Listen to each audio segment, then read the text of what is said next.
নমস্কার। আজকে রামকৃষ্ণ ভট্টাচার্য পলিমিক ক্লাবের দ্বিতীয় বিশেষ বক্তৃতা। আমাদের এরকম একটা অঙ্গীকারই বলা যায় ছিল যে প্রতি মাসে একটি করে বক্তৃতা হবে, কিন্তু প্রথম বক্তৃতাটি হয়েছিল 28শে অগাস্ট। বিশ্বজিৎ রায় বলেছিলেন, প্রথম বক্তৃতাটি পরিবেশন করেছিলেন, কিন্তু তারপর বিগত 3 মাসে আর এটা করা যায়নি। তো সেই বক্তৃতাটি আজকে এটা দ্বিতীয় বক্তৃতা। আজকের বক্তা আমাদের এই পলিমিক ক্লাবের একজন উপদেষ্টা, দর্শন বিভাগের সুজয় মণ্ডল। একটা কথা বাংলায় আছে, খুব কম চলে, অনুজ প্রতিম বন্ধু। তো সুজয় আমার সেই রকম আর কি। তো সুজয়কে স্বাগত জানাই। এবং এবং আমাদের সহমুখ্য, প্রথম বক্তৃতা সহমুখ্য যিনি ছিলেন বিভাগীয় প্রধান শ্রী মানবেন্দ্র মুখোপাধ্যায়, তিনি আজকেও সহমুখ্য হিসেবে আছেন, বলে তাকে আর নতুন করে স্বাগত জানাবার কিছু নেই। আমার 3টে কথা বলবার আছে। প্রথম কথা হচ্ছে, এই মাসিক যে বক্তৃতা হয়তো প্রতি মাসে করা সম্ভব হবে না, এবং আমাদের ছাত্রছাত্রীদের যেরকম উপস্থিতি দেখছি, আজকে বোধহয় 2-3 জন ছাড়া কেউই নেই, গবেষকরাই আছেন।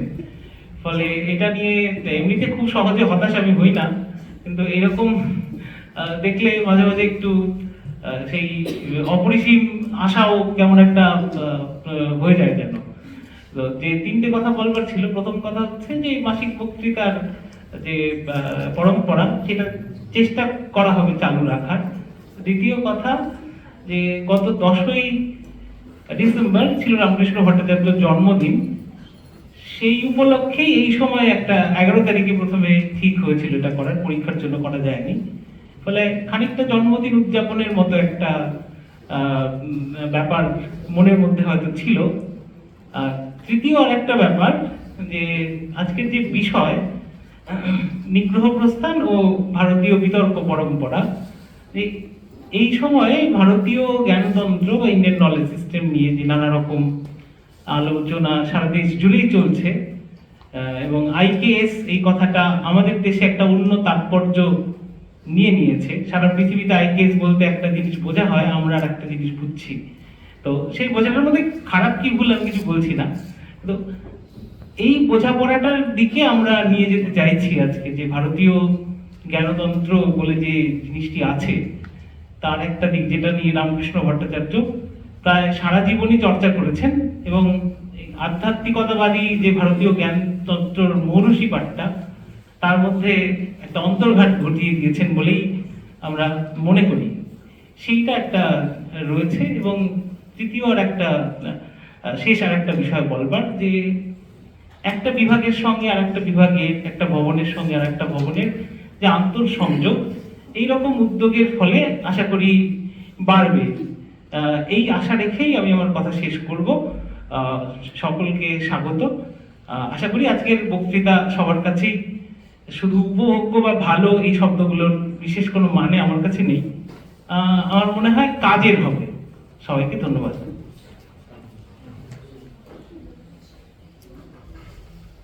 বিভাগের শিক্ষক শ্রদ্ধেয় নীলরতন সরকার মহাশয়কে তার স্বাগত ভাষণ উপস্থাপনের জন্য ধন্যবাদ জানাই।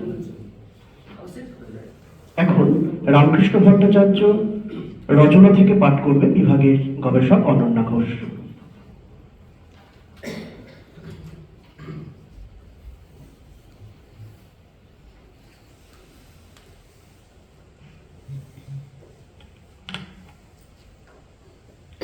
উপস্থিত সকলকে আমার প্রণাম। আমি আজ রামকৃষ্ণ ভট্টাচার্যের কামারের একঘা গ্রন্থ থেকে একটি অংশ পাঠ করব, যার শিরোনাম যুক্তি ও যুক্তিবাদী আন্দোলন, কিছু ভাবনা। 1. যুক্তিবাদ বা নিরীশ্বরবাদ, চলতি কথায় নাস্তিকতা, কোনো স্বয়ংসম্পূর্ণ বিশ্ববিখ্যা নয়। যুক্তিবাদ তার বিশুদ্ধ রূপে বরং ইতিহাস বিরোধী একটি ধারা। শ্রেণীপূর্ব সমাজের মানুষ এখনকার অর্থে যুক্তিবাদী ছিলেন না। 2.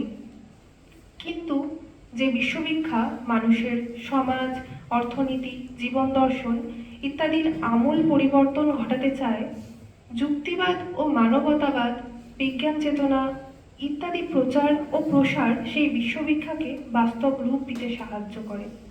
যুক্তিবাদের ভূমিকা সহায়কের, মূল চালকের নয়। 3. যুক্তিবাদকে তাই মানুষের বৃহত্তর সংগ্রামের সঙ্গে যোগ রেখে চলতে হয়। প্রয়োজনে সাময়িকভাবে এমনকি বিশুদ্ধ যুক্তিকে স্থগিত রাখতে হয়। যুক্তিবাদীকে বাস্তববাদী হতে হবে। 4. মানুষ আপাদমস্তক যুক্তিবাদী জীব নয়। অন্যান্য প্রাণীর মতো তারও আবেগ, অনুভূতি, সহজ প্রবৃত্তি, জৈব তাড়না ইত্যাদি আছে। এমন মূল কথাটি মনে রাখা দরকার। 5. বাস্তববাদী ইতিহাস সচেতন যুক্তিবাদী তাই মানুষের আবেগ, অনুভূতি ইত্যাদির জন্যেও কম বেশি একটা জায়গা ছেড়ে রাখেন। 6. যেমন নিজের ক্ষেত্রে তেমনি অন্যের ক্ষেত্রেও আবেগ, অনুভূতি ইত্যাদির জন্য অল্প বিস্তর ছাড় দিতে হবে। 7. কিন্তু কোনো অবস্থাতেই যুক্তিবাদী তার আবেগ, অনুভূতি ইত্যাদিকে যুক্তির ওপর ছড়ি ঘোরাতে দেন না, যদিও এই ব্যাপারে অন্যের সমালোচনা করা যতটা সহজ, নিজের ক্ষেত্রে তা প্রয়োগ করা ততটাই কঠিন। 8. তর্কে জেতা যুক্তিবাদীর লক্ষ্য নয়। প্রকৃত তথ্য ও প্রমাণের ভিত্তিতে তিনি তার বক্তব্য প্রতিষ্ঠা করেন। 9. যুক্তিবাদী জানেন তর্কে হেরে গেলে লোকে গোয়ারের মতো নিজের পুরনো অবস্থানকেই আঁকড়ে থাকেন, তাই তর্কে কাউকে হারানোর চেয়ে বোঝানোর ব্যাপারে তিনি বেশি যত্ন দেন। 10. কোনো যুক্তিবাদী নিজেকে সর্বজ্ঞ বলে দাবি করেন না। ভাষা, সাহিত্য, পরিবেশ, পরমাণু, বাঁধ, প্লাস্টিক, রাষ্ট্রীয় সন্ত্রাস, ক্লোনিং সব বিষয়ে তাকে মুহূর্তের মধ্যে নির্দিষ্ট মতামত জানাতে হবে, এমন শর্তে তিনি কখনোই রাজি হবেন না। 11. চর্চার জন্য যুক্তিবাদী তার ক্ষমতা ও সময় সুযোগ অনুযায়ী নির্দিষ্ট এক বা একাধিক বিষয় বেছে নেবেন। একমাত্র সেগুলির বিষয়ে তিনি মতামত দেন। একাধিক মানে সব নয়। অন্যান্য মানুষের মতো যুক্তিবাদীরও জ্ঞান ও অভিজ্ঞতার একটা সীমা রয়েছে। সে সীমা বাড়ে, কিন্তু সর্বব্যাপী কখনোই হয় না। কোনো যুক্তিবাদী কখনোই আপ্তবাক্যের ভিত্তিতে সিদ্ধান্ত টানেন না, যদি না সেই বাক্যটি বহুবার প্রমাণিত ও পরীক্ষিত সত্য হয়। 13. যুক্তিবাদী আন্দোলন কোনো ব্যক্তির আত্মপ্রচারের প্রধান উপায়, কারোর ক্ষেত্রে রাজনীতি থেকে সরে আসার পর বিকল্প আশ্রয়। এরা কিন্তু যুক্তিবাদকে ব্যবহার করেন চূড়ান্ত সংকীর্ণ আত্মস্বার্থে, ফলে যুক্তিবাদী আন্দোলনের কোনো কাজেই তারা লাগেন না। 14. রাজনৈতিক দল, গোষ্ঠী বা তার সঙ্গে যুক্ত গণসংগঠন থেকে সরে এসে যারা যুক্তিবাদী আন্দোলনে যোগ দেন, তারা সঙ্গে করে আনেন দলাদলি, ঘোট পাকানো, পারস্পরিক দোষারোপ ইত্যাদি বদ অভ্যেস। এরা যুক্তিবাদী আন্দোলনকে দুর্বল করেন। 15. যুক্তিবাদী আন্দোলনের প্রচারে ও প্রসারে তাই ব্যক্তিগত ও সংঘবদ্ধ দু ধরনের উদ্যোগই সমর্থনযোগ্য। 16. মন, মুখ ও হাত এক করার ব্যাপারে যুক্তিবাদী নিজেকে সতর্ক করবেন, নিজের ঘাটতি নিজেই মেটাবেন। কেউ কোনো অসঙ্গতি দেখিয়ে দিলে নিজের আচরণের সাফাই গাইবেন না। কোনো বিষয়ে আত্মশোধনে অপারগ হলে প্রকাশ্যে সে কথা স্বীকার করবেন, গোপন করবেন না। 17.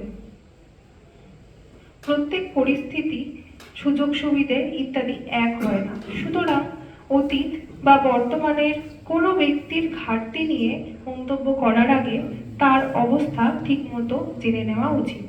18. ব্যক্তিগত দোষ ত্রুটি, ঘাটতি ইত্যাদি যেন কখনোই আলোচনার একমাত্র বিষয় না হয়ে ওঠে।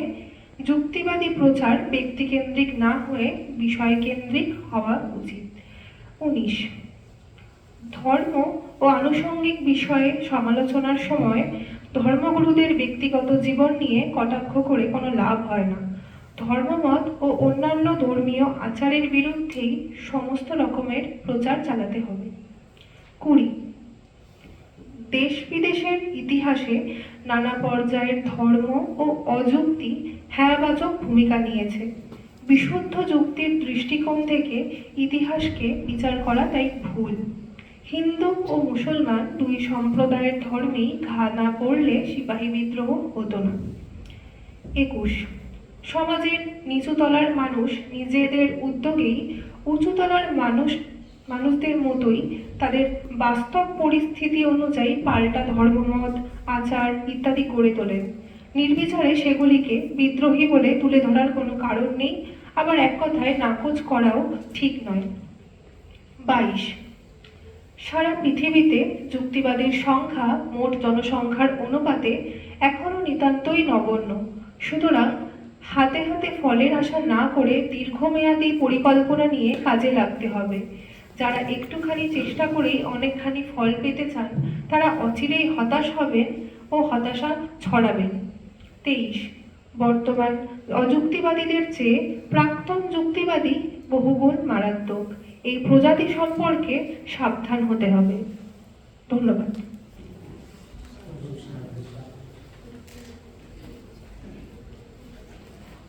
বিভাগের গবেষক অনন্যাকে জানাই ধন্যবাদ। রামকৃষ্ণ ভট্টাচার্য পাবলিক ক্লাব বিশেষ বক্তৃতা 2। আজকের বিষয় নিগ্রহ স্থান ও ভারতীয় বিতর্ক পরম্পরা।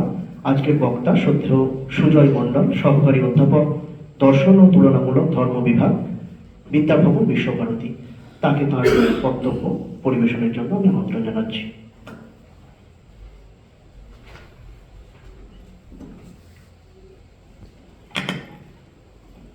ধন্যবাদ। প্রথমেই বাংলা বিভাগকে আমার তরফ থেকে কৃতজ্ঞতা যে আমাকে এখানে বলার সুযোগ দেওয়ার জন্য। বিশেষ করে নীলতন্দা হয়তো জোরাজুরি না করলে এই দিনটা উপস্থিত হতো না। তো যেমনটা এতক্ষণ ধরে বলা হয়েছে, আজকের আমার বক্তব্যের বিষয় কি, সেটা হচ্ছে নিগ্রহ স্থান ও ভারতীয় বিতর্ক পরম্পরা। খুব স্বাভাবিকভাবে যে নিগ্রহ স্থান শব্দটা হয়তো ততটা পরিচিত নয়।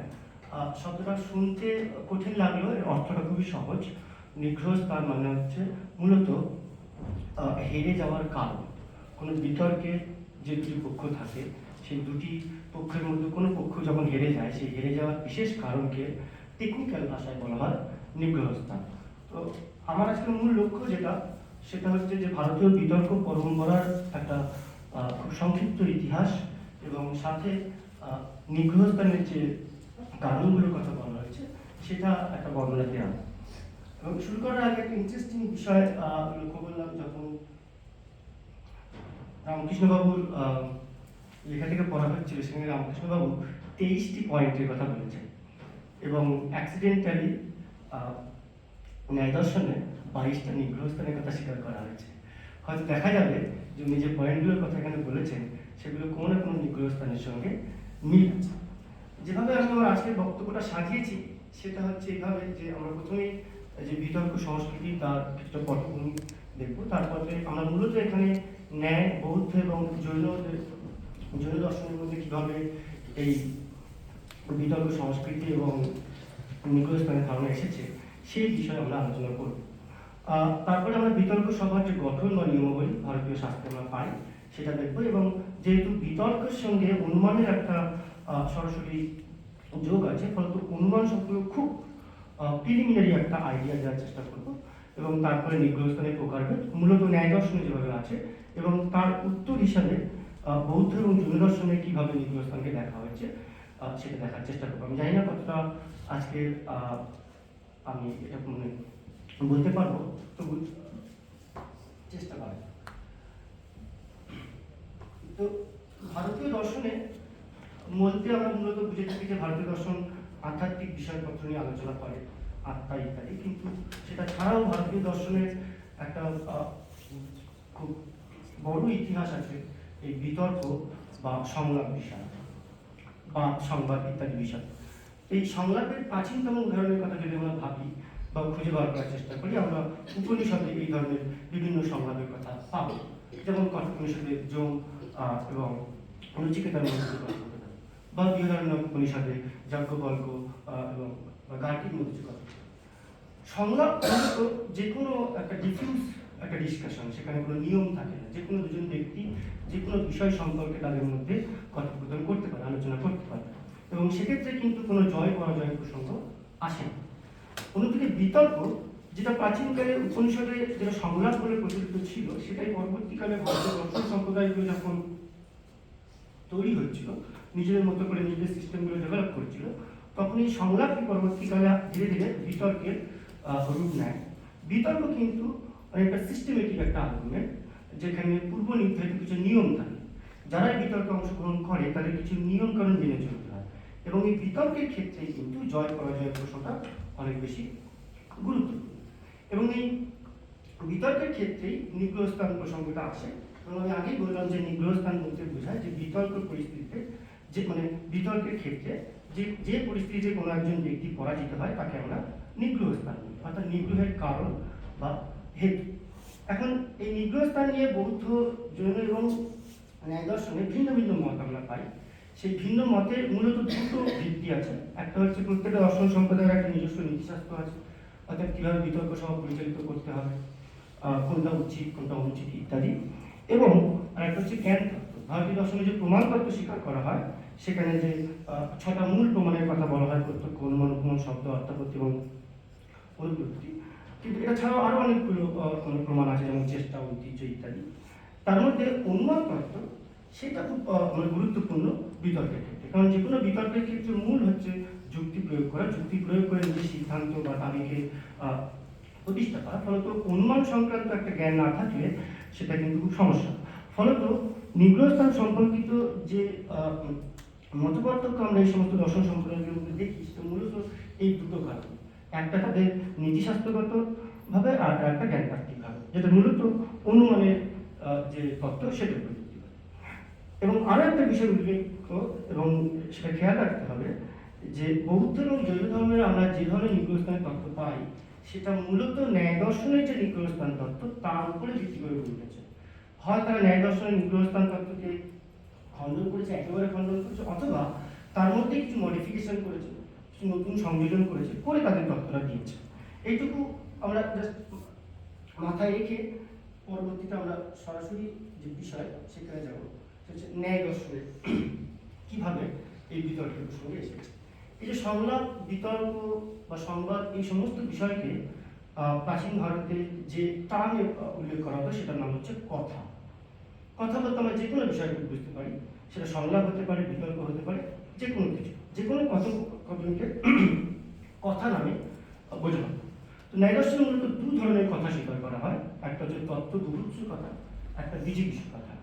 শব্দগুলো খুবই কঠিন, কিন্তু সেই শব্দগুলোর দিকে খুব একটা মনোযোগ দেওয়ার দরকার নেই, কারণ তার যে ক্লাসিফিকেশন বা তার যে মানে আমরা দেখবো পরবর্তীকালে, সেটা খুবই সহজ। নৈয়ায়িকদের মতে যে কোনো কথার মূল উদ্দেশ্য হচ্ছে তত্ত্বজ্ঞান লাভ করা বা সত্যের উন্মোচন করা। যে কোনো বিতর্ক বা কথা এটা উদ্দেশ্য। ফলত এই দু ধরনের কথা, যে কথার কথা বলা হচ্ছে, তত্ত্ব বুভুৎসু কথা বা বীজিবিষু কথা, এই দু ধরনের কথারই কিন্তু মূল উদ্দেশ্য হচ্ছে তত্ত্বজ্ঞান লাভ করা। কিন্তু আমরা পরবর্তীকালে দেখবো যে বাদ এবং জল্প এবং বিতর্ক আমরা দেখতে পাচ্ছি, এটার মধ্যে পার্থক্য আছে। তার আগে যেটা বলে দেওয়া উচিত যে বাদ বলতে আমরা কি বুঝবো। তত্ত্ব বুভুৎসু কথা, যেটার অন্য নাম হচ্ছে বাদ কথা, সেটা বলতে কি বোঝায়? বাদ কথা বলতে বোঝায় যে কোনো ধরনের কথোপকথন, বিশেষ করে গুরু এবং শিষ্যের মধ্যে যে কথোপকথন হয়, যে ধরনের আলোচনা হয় একটা কোনো বিষয় সম্পর্কে তার সত্য উন্মোচন করার জন্য, সেই কথাকে আমরা বলি বাদ কথা। বাদ কথার ক্ষেত্রে কিন্তু কোনো নিয়ম থাকে না। যেহেতু সেটা গুরু শিষ্যের মধ্যে হয়, ফলে সেখানে কোনো পূর্ব নির্ধারিত নিয়ম নেই যে গুরু এই বলতে পারে, শিষ্য এই বলতে পারে, এই বলতে পারে, এরকম কোনো নিয়ম নেই। কিন্তু তবুও বাদ কথার ক্ষেত্রে কিন্তু জয় পরাজয় প্রসঙ্গ স্বীকার করে। কিন্তু খেয়াল রাখতে হবে যে বাদ কথার ক্ষেত্রে যেভাবে জয় পরাজয়ের প্রসঙ্গ নিজেকে স্বীকার করে, সেখানে কিন্তু জয় পরাজয়ের অর্থটা গৌণ অর্থ, সেটা মুখ্য অর্থ নয়। অর্থাৎ বাদ কথার ক্ষেত্রে যেহেতু গুরু শিষ্যের মধ্যে আলোচনা, সেখানে তো গুরু জিতে গেল বা শিষ্য হেরে গেল এই ধরনের ধারণা আসে না। কিন্তু সেখানে জয় পরাজয়ের প্রসঙ্গ এইভাবে আসে যে যদি গুরু তার যে কর্ম কাজ অর্থাৎ সত্যকে উন্মোচন করা শিষ্যের কাছে, সেই কাজ করতে ব্যর্থ হয়, তাহলে গুরু পরাজিত হবে। এখানে পরাজয় শব্দটা কিন্তু গৌণ অর্থে ব্যবহৃত হচ্ছে, আক্ষরিক অর্থে নয়। এবং আরো একটা বিষয় এখানে উল্লেখযোগ্য যে যেহেতু বাদ কথার ক্ষেত্রে তত্ত্বজ্ঞান লাভ করা এবং সত্যের উন্মোচন ঘটানোই একমাত্র উদ্দেশ্য, এখানে কোনোভাবে এমন কোনো যুক্তি প্রয়োগ করা যাবে না যেটা সৎ যুক্তি বা অযৌক্তিক বা অসৎ উপায়। যেমন ন্যায় দর্শনে এমন অনেক যুক্তি স্বীকার করা হয়েছে, ছল, জাতি ইত্যাদি, যেগুলো আসলে সৎ যুক্তি, যেগুলো কোনো একটা বিতর্কতে প্রতিপক্ষকে হারানোর জন্য আমরা ব্যবহার করি। আমরা জানি যে সেটা সঠিক যুক্তি নয়, কিন্তু তবুও আমরা সেটা প্রয়োগ করি যাতে আমরা প্রতিপক্ষকে নিরস্ত করতে পারি, করে জয়ী লাভ করতে পারি। কিন্তু মানে জয়ী হতে পারি। কিন্তু যেহেতু বাদ কথার ক্ষেত্রে এই অর্থে জয় পরাজয় থাকে না, তাই বাদ কথার ক্ষেত্রে খুব কঠিনভাবে বা কঠোরভাবে ছয়, জাতি ইত্যাদি সব যুক্তি ব্যবহার অনুমোদন নেই। দ্বিতীয়ত, ন্যায় দর্শন যে বীজিগীষু কথার কথা বললাম, সেই বীজিগীষু কথাকে আমরা আরো দুটো ভাগে ভাগ করতে পারি। একটা হচ্ছে জল্প এবং বিতণ্ডা। এবং এই জল্প এবং বিতণ্ডার ক্ষেত্রেই কিন্তু মূলত জয় পরাজয় আক্ষরিক অর্থ বুঝতে হবে। জল্প বলতে বোঝায় এমন একটা বিতর্ক যেখানে দুজন পক্ষ থাকে, বাদী এবং প্রতিবাদী, এবং সেই বাদী এবং প্রতিবাদী একে অপরের বিরুদ্ধে যুক্তি প্রতিযুক্তি দেয় এবং অন্যকে পরাজিত করে নিজে জয়ী হওয়ার চেষ্টা করে। কিন্তু বিতণ্ডার ক্ষেত্রে দুটি পক্ষ থাকে, বাদী প্রতিবাদী থাকে, এর মধ্যে কোনো একটা প্রতিবাদ মানে পক্ষ সে শুধুমাত্র অপরের পক্ষকে খণ্ডন করে, নিজের কোনো মত প্রতিষ্ঠা করে না। এই একটা খুব মানে বড় পার্থক্য জল্প এবং বিতণ্ডার মধ্যে আছে। এই যে আমরা বৈতন্নিক কথাটা পাই, সেটা মূলত বিতণ্ডা থেকে এসছে। অর্থাৎ বৈতন্নিকরা সবসময় অন্যের মতকে খণ্ডন করে, প্রতিযুক্তি দেয়, কিন্তু নিজের কোনো মত তারা প্রতিষ্ঠা করে না। এখন এই যে জল্প এবং বিতণ্ডার ক্ষেত্রে জয় পরাজয় ঘটে, সেটার মূলত দুটো কারণের কথা নৈয়ায়িকরা বলেছে। মূল দুটো কারণ, একটা হচ্ছে প্রতিপত্তি, যার অর্থ হচ্ছে ভ্রান্ত জ্ঞান বা ভুল জ্ঞান, আর একটা হচ্ছে অপ্রতিপত্তি, যার অর্থ হচ্ছে জ্ঞানের অভাব বা অজ্ঞান। এই দুটো কারণে মূলত জল্প বা বিতণ্ডার ক্ষেত্রে কোনো বাদী বা প্রতিবাদী হেরে যেতে পারে। আমরা পরবর্তীকালে দেখব যে এই দুটো মূল কারণ হলেও নৈয়ায়িকরা 22 প্রকারের নিগ্রহস্থান স্বীকার করেছে, সেটা আমরা কিছুক্ষণ পরে দেখব। এখন এই গেল ন্যায় দর্শনের ক্ষেত্রে কথা কিভাবে ধারণা আছে সেটা। এখন বৌদ্ধ মতের কথা যদি আমি ভাবি, তাহলে দেখবো যে 7th সেঞ্চুরিতে যেখানে আমরা ধর্মকীর্তির কথা পাই, ধর্মকীর্তি একজন বিখ্যাত বুদ্ধিস্ট লজিশিয়ান, তিনি তার বাবুন্যায় গ্রন্থে এই নিগ্রহস্থান নিয়ে ডিটেলসে আলোচনা করেছেন।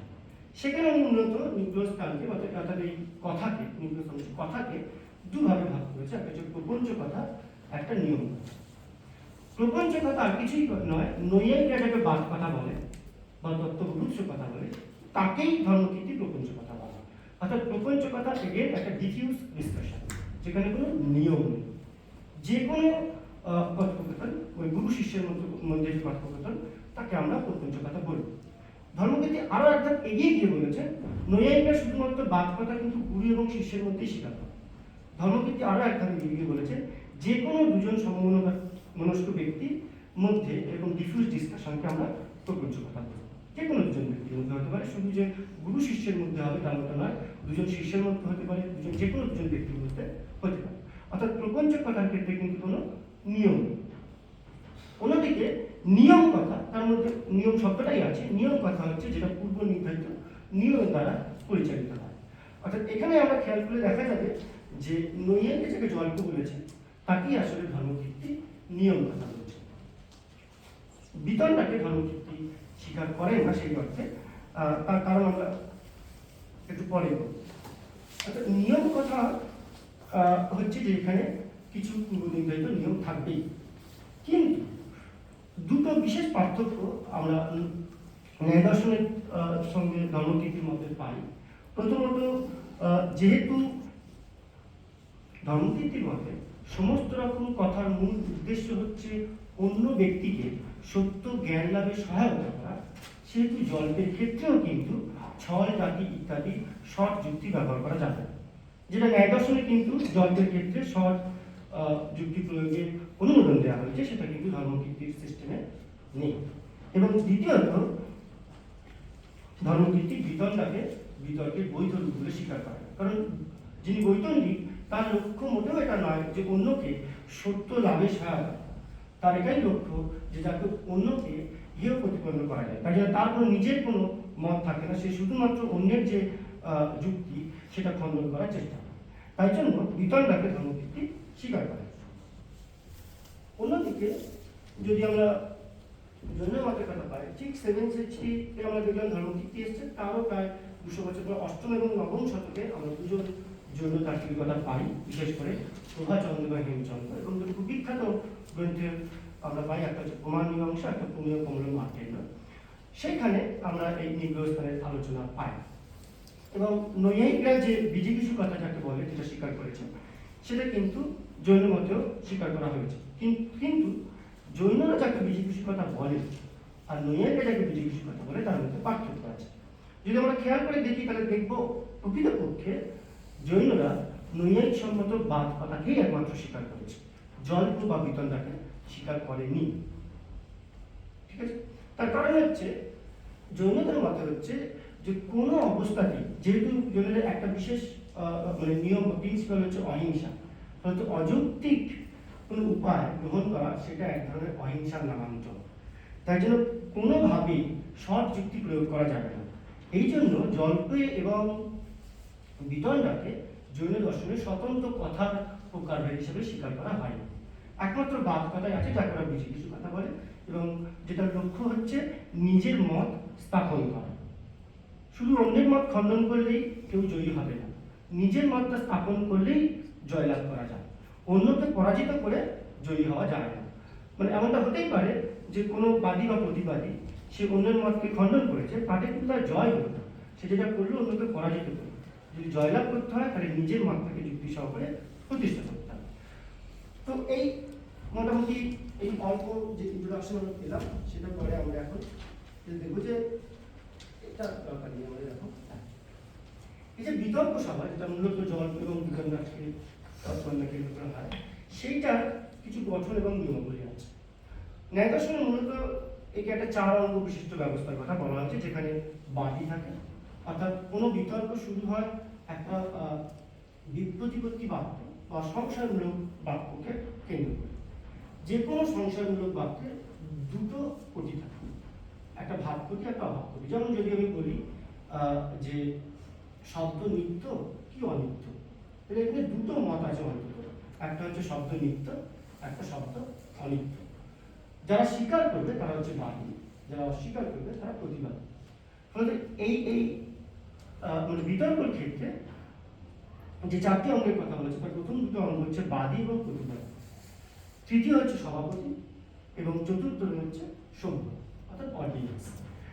এর মধ্যে বাদীর কাজ কি? বাদীর কাজ হচ্ছে প্রথমেই নিজের মত যুক্তি সহকারে প্রতিষ্ঠা করা, আর প্রতিবাদীর কাজ হচ্ছে বাদী যে মত প্রতিষ্ঠা করেছে তাকে যুক্তি সহকারে খণ্ডন করে আবার নিজের মত প্রতিষ্ঠা করা, এবং আবার বাদী সেই একই কাজই করবে। এইভাবে বিতর্ক চলতে থাকে যতক্ষণ পর্যন্ত না একজন পরাজিত হচ্ছে।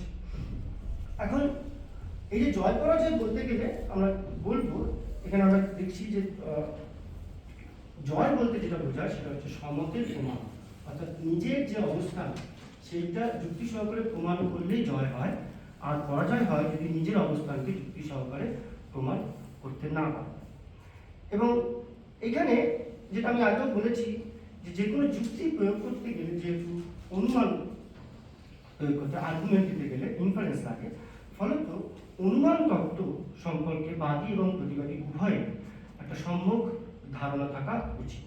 তাই জন্য যদি নিগ্রহস্থানের যে ক্লাসিফিকেশনের কথা আমরা একটুখানি পরে বলবো, সেটা বোঝার জন্য আমাদের একটু ভারতীয় দর্শনে কিভাবে এই মূলত এই 3টে দর্শন সম্প্রদায়ে কিভাবে অনুমান তত্ত্ব এসছে, তাদের ফান্ডামেন্টালসগুলো কি, সেইটার একটা রাফ ধারণা না থাকলে সে নিগ্রহস্থানের ক্লাসিফিকেশনটা বুঝতে অসুবিধা হবে। কারণ এমন কিছু নিগ্রহস্থান আছে যেগুলো ডিরেক্টলি এই অনুমানের যে স্ট্রাকচার, যে গঠন কাঠামো, তার সঙ্গে যুক্ত। হয়তো আমরা খুব কুইকলি অনুমান যুক্তিরীতি সম্পর্কে কি বলে সেটা আমরা দেখব। মূলত যে 6টা প্রমাণ ভারতীয় দর্শনে স্বীকার করা হয়, তার দ্বিতীয় প্রমাণ হিসেবে বলা হয় অনুমান। অনুমান বলতে আমরা মূলত বুঝি যে জ্ঞাত সত্যের উপর ভিত্তি করে অজ্ঞাত সত্যে পৌঁছানো। যেমন এই উদাহরণ হয়তো সবাই শুনে থাকবে যে পাহাড়ে আগুন আছে, কেননা পাহাড়ে ধোঁয়া আছে, এটা একটা অনুমান। এখন অনুমানের মূলত তিনটে অঙ্গ থাকে: পক্ষ, সাধ্য এবং হেতু। পক্ষ মানে হচ্ছে যেখানে আমরা অনুমানটা করি, সাধ্য মানে হচ্ছে যার অনুমান করি, আর হেতু মানে হচ্ছে যার সাহায্যে। যেমন ধরো যখন আমি বলছি যে পর্বতে আগুন আছে, যেহেতু পর্বতে ধোঁয়া আছে, কোথায় অনুমানটা করা হচ্ছে? পর্বতে, অর্থাৎ সেটা হচ্ছে পক্ষ, মানে লোক আছে, একটা আশ্রয়। কার অনুমান করা হচ্ছে? আগুনের অনুমান করা হচ্ছে, আগুনটা হচ্ছে সাধ্য। আর কিসের সাহায্যে অনুমান করা হচ্ছে? সেটা হচ্ছে ধোঁয়া, অর্থাৎ ধোঁয়াটা হচ্ছে হেতু। এই তিনটে মূল বিষয়, এছাড়াও সপক্ষ বিপক্ষ আছে, আমরা ওই বিষয়ে এখন যাব।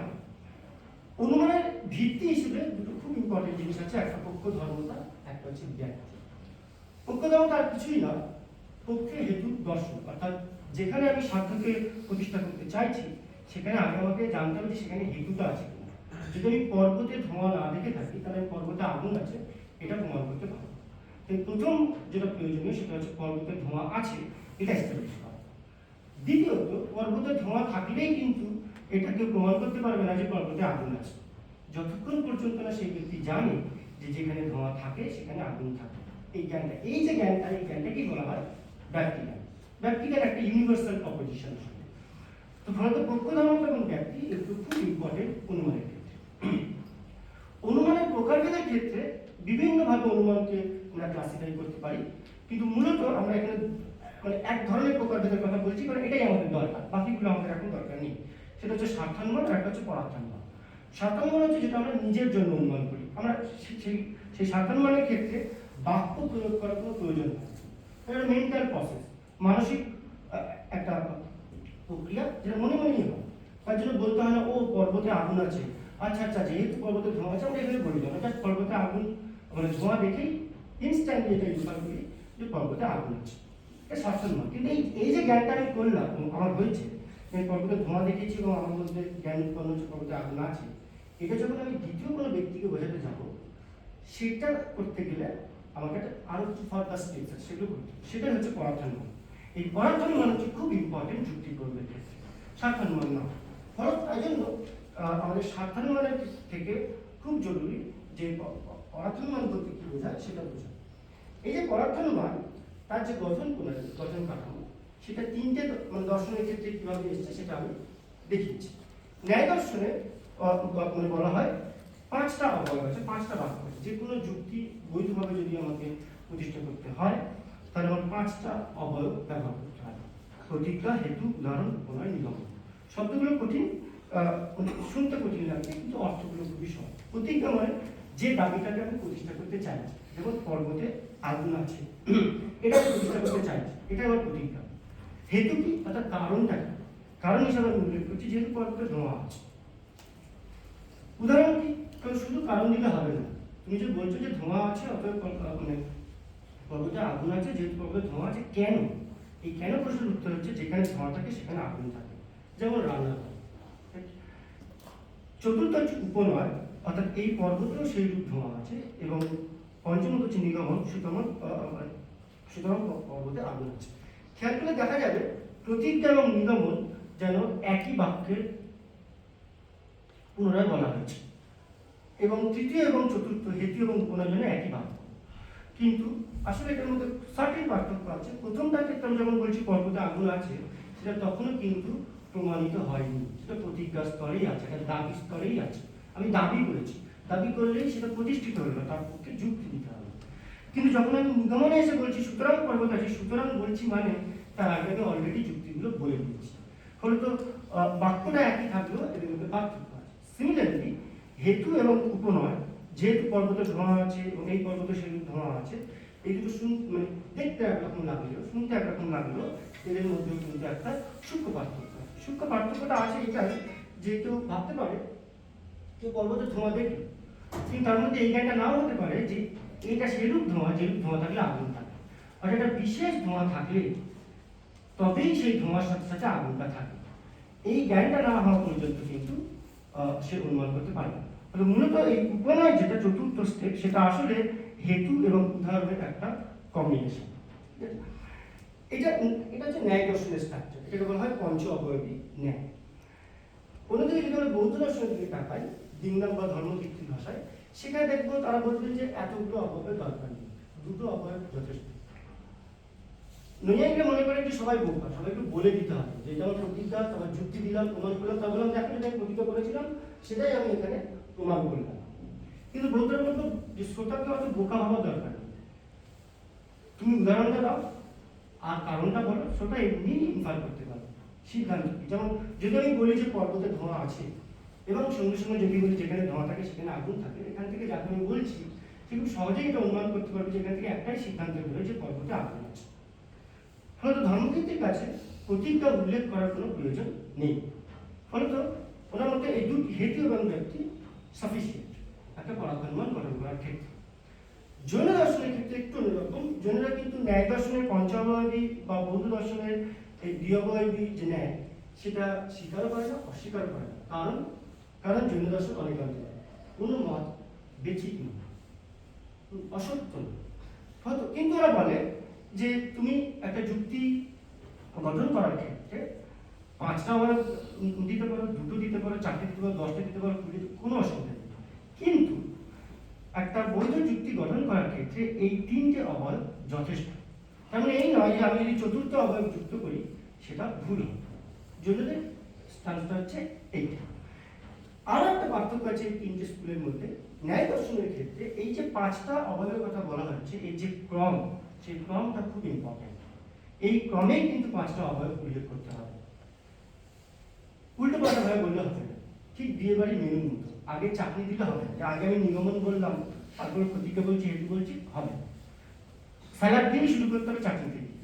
ফলত এই ক্রমটা খুব ইম্পর্টেন্ট, কারণ আমরা পরে গিয়ে দেখবো যে এমন কিছু নিগ্রস্থান আছে যে সোললি ডিপেন্ড করে এই ক্রমটা। কিন্তু এখানে বৌদ্ধ দর্শনের দিকে যদি তাকাই, মানে ধর্মক্ষেত্রী বলবে যে এই ক্রমের কোনো দরকার নেই। আমি আগে পর্বতে ধোঁয়া আছে এবং পরে বলছি যেখানে ধোঁয়া থাকে সেখানে আগুন থাকে, এটা বলা, আর আগে যদি বলি যেখানে ধোঁয়া থাকে সেখানে আগুন থাকে এবং পরে যদি বলি পর্বতে ধোঁয়া আছে, এটা বলা, এর মধ্যে কোনো পার্থক্য নেই। যে কোনো ক্রমেই আমি বলি না কেন, এর থেকে একটাই সিদ্ধান্ত নির্গত হয়, সেটা হচ্ছে পর্বতে আগুন আছে। ঠিক আছে? এই এটা খুব রাফলি আমি বলার চেষ্টা করেছি, এর মধ্যে অনেক মেনশন আছে, সেদিকগুলো দিকে আমি যাইনি। এখন আমরা দেখবো যে নিগ্রস্থানের প্রকারভেদ। এইখানে যে নিগ্রস্থানের প্রকারভেদের কথা বলা হয়েছে, এটা মূলত কিন্তু ন্যায় দর্শনের মহর্ষি গৌতমের যে ন্যায় সূত্র আমরা বললাম প্রথম স্লাইডে বলেছি যে এই বিতর্ক সভার যে নিয়মাবলী, অর্থাৎ কি কি কারণে একজন হেরে যেতে পারে, সেইটা যদি আমরা সিস্টেমেটিক একটা আলোচনা প্রথম কোথাও দেখতে পাই, সেটা হচ্ছে ন্যায় দর্শন, মহর্ষি গৌতমের ন্যায় সূত্রগুলো। সেটাই আমরা এখানে তুলে দিচ্ছি। এদিকে 11টা আছে, ওদিকে 11টা আছে, এর মধ্যে এরকম কোনো ব্যাপার নেই এটা এদিকে 11টা থাকতে হবে, ওদিকে 11টা থাকতে হবে, এটা জাস্ট স্লাইড বানানোর জন্য করা হচ্ছে। তো আমরা এখন দেখবো যে এই যে 22 প্রকারের নিগ্রস্থান, অর্থাৎ 22টা কারণ দেওয়া হচ্ছে, যে কি কি কারণে একটা বিতর্কের ক্ষেত্রে কোনো পক্ষ, বাদী বা প্রতিবাদী, সে নিগৃহীত হতে পারে। অর্থাৎ যখন আমরা বিতর্ক করবো বা করি, তখন আমাদের কি কি বিষয় খেয়াল রাখতে হবে। আমরা সকলেই মোটামুটি ওই সন্ধ্যাবেলা ঘন্টাখানেক সুমন মার্কা প্রোগ্রাম দেখি, সেখানে দেখি যে তারা কিভাবে চিৎকার চেঁচামেচি করে। তাদেরকে এটা পড়ানো উচিত যে একটা বিতর্ক করতে গেলে কি কি নিয়ম মাথায় রাখতে হবে। হ্যাঁ, কারণ কিছু আছে খুব টেকনিক্যাল, সেগুলো আমি খুব কম বলবো, কিছু আছে তোমরা রিলেট করতে পারবে, সেগুলো নিয়ে বেশি আলোচনা হতে পারে। প্রথম যে নিগ্রহস্থানের কথা বলা হচ্ছে সেটা হচ্ছে প্রতিজ্ঞাহানি। প্রতিজ্ঞাহানি হচ্ছে যে আমরা বললাম যে বিতর্কের ক্ষেত্রে বাদীর কাজ হচ্ছে প্রথমে নিজের অবস্থান ব্যক্ত করা এবং তারপরে সেই অবস্থানের সপক্ষে যুক্তি প্রদান করা। আর প্রতিবাদীর কাজ হচ্ছে সেই যুক্তিতে ভুল দেখা। এখন যদি প্রতিবাদী বাদী যে যুক্তি প্রয়োগ করেছে সেই যুক্তিতে ভুল দেখায় এবং বাদী যদি সেটা স্বীকার করে নেয়, তাহলে সে আসলে তার নিজের প্রতিজ্ঞা ত্যাগ করছে। কেমন? আমি টেক্সটে যে উদাহরণগুলো দেওয়া আছে সেই উদাহরণগুলোর কথা আমি এখানে বলছি, সেগুলো অনেকটা বেশি টেকনিক্যাল উদাহরণ। হয়তো আমি কিছু সাধারণ উদাহরণ নিয়ে বলার চেষ্টা করবো। অনেক ক্ষেত্রে হতে পারে যে সেই সাধারণ উদাহরণগুলো এটার সঙ্গে এক্স্যাক্টলি যাচ্ছে না, কিন্তু মূল যে ভাবনাটা সেটা ধরা যায়। এবং যেহেতু নীলদা আমাকে যথেষ্ট সময় দেয়নি, আমি লিটারেচার থেকে উদাহরণগুলো খুঁজে বের করতে আমি সময় পাইনি। ধরা যাক কেউ প্রমাণ করছে যে ফি বৃদ্ধি করলে, কোনো বাদী তিনি প্রমাণ করার চেষ্টা করছে যে ফি বৃদ্ধি করলে বিশ্ববিদ্যালয়ের শিক্ষার মান উন্নয়ন হবে, এটা তার দাম এবং এটার সপক্ষে সে যুক্তি দিয়েছে। এখন প্রতিবাদী এসে বলে তুমি দেখো অনেক বেসরকারি ইউনিভার্সিটি আছে, সেখানে ফি বৃদ্ধি, অনেক ফি নেয়, তাদের মান অত ভালো না। তখন যদি বাদী বলে হ্যাঁ তুমি ঠিক বলেছো, তাহলে যদি সে স্বীকার করে নিল যে প্রতিবাদী যুক্তিটা হ্যাঁ তুমি ঠিক বলেছো, তার মানে সে আখেরে যেটা করলো, নিজের যে দাবি বা প্রতিজ্ঞা সেটাকে ত্যাগ করে, সেটা হানি হবে। তাই এটাকে বলা হয় প্রতিজ্ঞা হানি। অর্থাৎ প্রতিবাদী প্রতিবাদী যে যুক্তি দিচ্ছে সেই যুক্তিকে যদি আমি মেনে নিই, তাহলে আমি আখেরে যেটা করছি, আমার যে প্রতিজ্ঞা সেটাকে ত্যাগ করছি, তাই জন্য এটাকে বলা হয় প্রতিজ্ঞা হানি। ঠিক আছে, কোথাও বুঝতে অসুবিধা হলে জিজ্ঞাসা করুন। দ্বিতীয়ত হচ্ছে প্রতিজ্ঞান্ত। প্রতিজ্ঞান্ত মানে হচ্ছে এই যে আমরা পঞ্চভাবের ন্যায়ের কথা বললাম বা বর্তমানে যে স্ট্রাকচারগুলো দেখেছি, সেখানে আমরা দেখেছি যে কোনো প্রতিজ্ঞাকে প্রমাণ করার জন্য হেতু দিতে হয়। একটা প্রতিজ্ঞাকে প্রমাণ করার জন্য আর একটা প্রতিজ্ঞা দেওয়া যায় না। অর্থাৎ তুমি তোমার একটা দাবি সেটা প্রতিষ্ঠা করার জন্য আর একটা দাবি করতে পারবে, বরঞ্চ তোমার প্রথম দাবির পক্ষে যুক্তি দিতে হয়। ধরো যাক কেউ বলছে, সেম যুক্তি যদি আমরা সেম এক্সাম্পল যদি বলি, যে বাদী প্রতিষ্ঠা করার চেষ্টা করছে যে ফি বৃদ্ধি করলে বিশ্ববিদ্যালয়ের শিক্ষার মান উন্নয়ন হবে। এখন যেই মুহূর্তে প্রতিবাদী ওই যুক্তিটা দিল যে কিন্তু বেসরকারি বিশ্ববিদ্যালয় বা কলেজগুলো তো অনেক ফি, সেখানে তো অত মান উন্নয়ন শিক্ষার মান উন্নয়ন ঘটেনি, অন্তত সব বিশ্ববিদ্যালয় হয়নি। তখন যদি বাদী আবার বলে যে না আসলে আমি বলতে চাইছি ফি বৃদ্ধি করলে সরকারি বিশ্ববিদ্যালয়ের শিক্ষার মান উন্নয়ন হবে। প্রথমে যে প্রতিজ্ঞা ছিল, যে দাবিটা ছিল, সেটা হচ্ছে ফি বৃদ্ধি করলে বিশ্ববিদ্যালয়ের মান উন্নয়ন হবে। এটা একটা জেনারেল স্টেটমেন্ট। তো তারপর আবার পরে যখন তাকে খণ্ডন করা হলো তার যুক্তি, সে আবার যখন বলছে যে ফি বৃদ্ধি করলে সরকারি বিশ্ববিদ্যালয়ে শিক্ষা মান উন্নয়ন করবে, এটা একটা অন্য প্রতিজ্ঞা, এটা একটা অন্য দাবি। এটার দাবির পক্ষেও কিন্তু তোমাকে যুক্তি দিতে হবে। কিন্তু একটা দাবিকে প্রতিষ্ঠা করতে গিয়ে তুমি আর একটা দাবি করেছো, যে দাবিটা এখনো প্রতিষ্ঠিত নয়। ফলত যদি বাদী বা প্রতিবাদী এরকম কোনো প্রতিষ্ঠানে করে যেখানে সে নিজের বিরুদ্ধে উত্থাপিত যুক্তি কে খণ্ডন করতে না পেরে অন্য এমন একটা প্রতিজ্ঞা বলে, যে প্রতিজ্ঞাটা এখনো প্রতিষ্ঠিত নয়, সেখানে একটা প্রতিজ্ঞান্ত নামক কি হয় নিগ্রহস্থান হয়। প্রতিজ্ঞান্ত কেন? কারণ প্রথমে প্রতিজ্ঞা ছিল যে ফি বৃদ্ধি করলে বিশ্ববিদ্যালয়ে মান উন্নয়ন করবে, আর দ্বিতীয় প্রতিজ্ঞা হয়ে গেল ফি বৃদ্ধি করলে সরকারি বিশ্ববিদ্যালয়ের শিক্ষার মান উন্নয়ন হবে। তাহলে এটা হচ্ছে প্রতিজ্ঞান্ত, প্রতিজ্ঞা থেকে অন্তরে চলে যাবে, অন্য প্রতিজ্ঞাকে শিফট করে দেবে। তৃতীয়ত হচ্ছে প্রতিজ্ঞা বিরোধ। প্রতিজ্ঞা বিরোধ খুব সহজ, যে তুমি যদি এমন দাবি করো বিতর্ক সভায়, এবং যে দাবিটার সপক্ষে তুমি যদি এমন যুক্তি দাও সেটা যেটা সরাসরি বিরোধী, সেখানে প্রতিজ্ঞা বিরোধ নামক দোষ হয়, সেখানে প্রতিজ্ঞা বিরোধ নামক নির্দোষতা হয়। এই একই উদাহরণ আমরা বলতে পারি, যদি কেউ দাবি করে এরকম যে ফি বৃদ্ধি করলে বিশ্ববিদ্যালয়ের শিক্ষার মান উন্নয়ন ঘটবে, এবং সঙ্গে সঙ্গে যুক্তি দেয় যে দেখো অমুক বেসরকারি বিশ্ববিদ্যালয়ে প্রচুর ফি, কিন্তু তাদের মান কি খারাপ, শিক্ষার মান কি খারাপ, স্পষ্টত দেখা যাচ্ছে এরা পরস্পর বিরোধী। যদি তোমার প্রতিজ্ঞা এবং হেতু, অর্থাৎ তোমার যে দাবি এবং তোমার যে যুক্তি, এটা পরস্পর বিরোধী হয়, সেখানে প্রতিজ্ঞা বিরোধ নামক নিগ্রহস্থান হয়। অর্থাৎ এই কারণেই বাদী বা প্রতিবাদী সেখানে নিগৃহীত হয়। চতুর্থত হচ্ছে প্রতিজ্ঞা সন্ন্যাস। এটা খুব কমন, প্রতিজ্ঞা সন্ন্যাস খুব কমন আমাদের বন্ধু বান্ধবদের মধ্যে, বা তোমরা যখন নিজের মধ্যেই তর্ক বিতর্ক করো, অনেকেই এই উত্তরটা দিয়ে থাকে। যেমন ধরা যাক বাদী কোনো একটা প্রতিজ্ঞা বললো এবং তার সমর্থনে একটা হেতু দিয়েছে, এই সেম জিনিস যদি আমি বলি যে বাদী বলছে যে ফি বৃদ্ধি করলে বিশ্ববিদ্যালয়ের শিক্ষার মান উন্নয়ন হবে। আমি একটাই উদাহরণ রেখেছি এই কারণে যাতে বোঝা যায়, অনেকগুলো উদাহরণ দিচ্ছি না। তার সমর্থনে যুক্তি দিয়েছে। এখন যদি প্রতিবাদী আবার যুক্তি খণ্ডন করার জন্য বলে কিন্তু ওই বেসরকারি বিশ্ববিদ্যালয় ইত্যাদি ইত্যাদি, তখন যদি বাদী বলে আমি এরকম কথা বলিনি যে ফি বৃদ্ধি করলে শিক্ষার মান উন্নয়ন হবে, যদি কোনো বাদী এরকম রেসপন্স করে উত্তর করে, তাহলে সে প্রতিজ্ঞা সন্ন্যাস নামক নিগ্রহস্থানের দ্বারা নিগৃহীত। প্রতিজ্ঞা সন্ন্যাস মানে কি? ত্যাগ করে দেওয়া। যে প্রতিবাদী এমন একটা প্রতিযুক্তি দিয়েছে যেটাকে সে আর খণ্ডন করতে পারছে, তার জন্য বলছে আমি এরকম অস্বীকার, সিম্পলি নিজের দাবিকে অস্বীকার করা, সেটাই হচ্ছে প্রতিজ্ঞা সন্ন্যাস। হেত্যান্তর কি? হেত্যান্তর হচ্ছে আমরা আবার বললাম ওই পরাক্রমণের ক্ষেত্রে আমরা দেখেছি যে প্রতিজ্ঞা সমর্থনে একটা হেতু দিতে হবে, এবং নিয়ম হচ্ছে একটাই হেতু দিতে হবে, তুমি বারবার হেতু দিতে পারো। ধরা যাক কোনো বাদী এরকম একটা দাবি করছে যে ফি বৃদ্ধি করলে বিশ্ববিদ্যালয়ের শিক্ষার মান উন্নয়ন হবে। ঠিক আছে, তারপরে সে যুক্তি দিচ্ছে যে যেহেতু আনুষঙ্গিক অন্যান্য বিষয়ে মূল্যবৃদ্ধি ঘটেছে, এটা তার যুক্তি। এখন প্রতিবাদী গিয়ে বলল যে কিন্তু সরকারি বিশ্ববিদ্যালয়ে কেন আমি ফি বৃদ্ধি করতে হবে, এখানে তো সাবসিডি আছে, তাই তো? তারপরে সে মানে বাদী আবার নিজের দাবির সপক্ষে আগের যুক্তিটাকে ডিফাইন করে বলছে না সবকিছুর মানে সবকিছুর মূল্যবৃদ্ধি হচ্ছে সেটা ঠিক, কিন্তু এটা ছাড়াও কম পয়সায় পড়ালে ঠিক শিক্ষাটা হয়।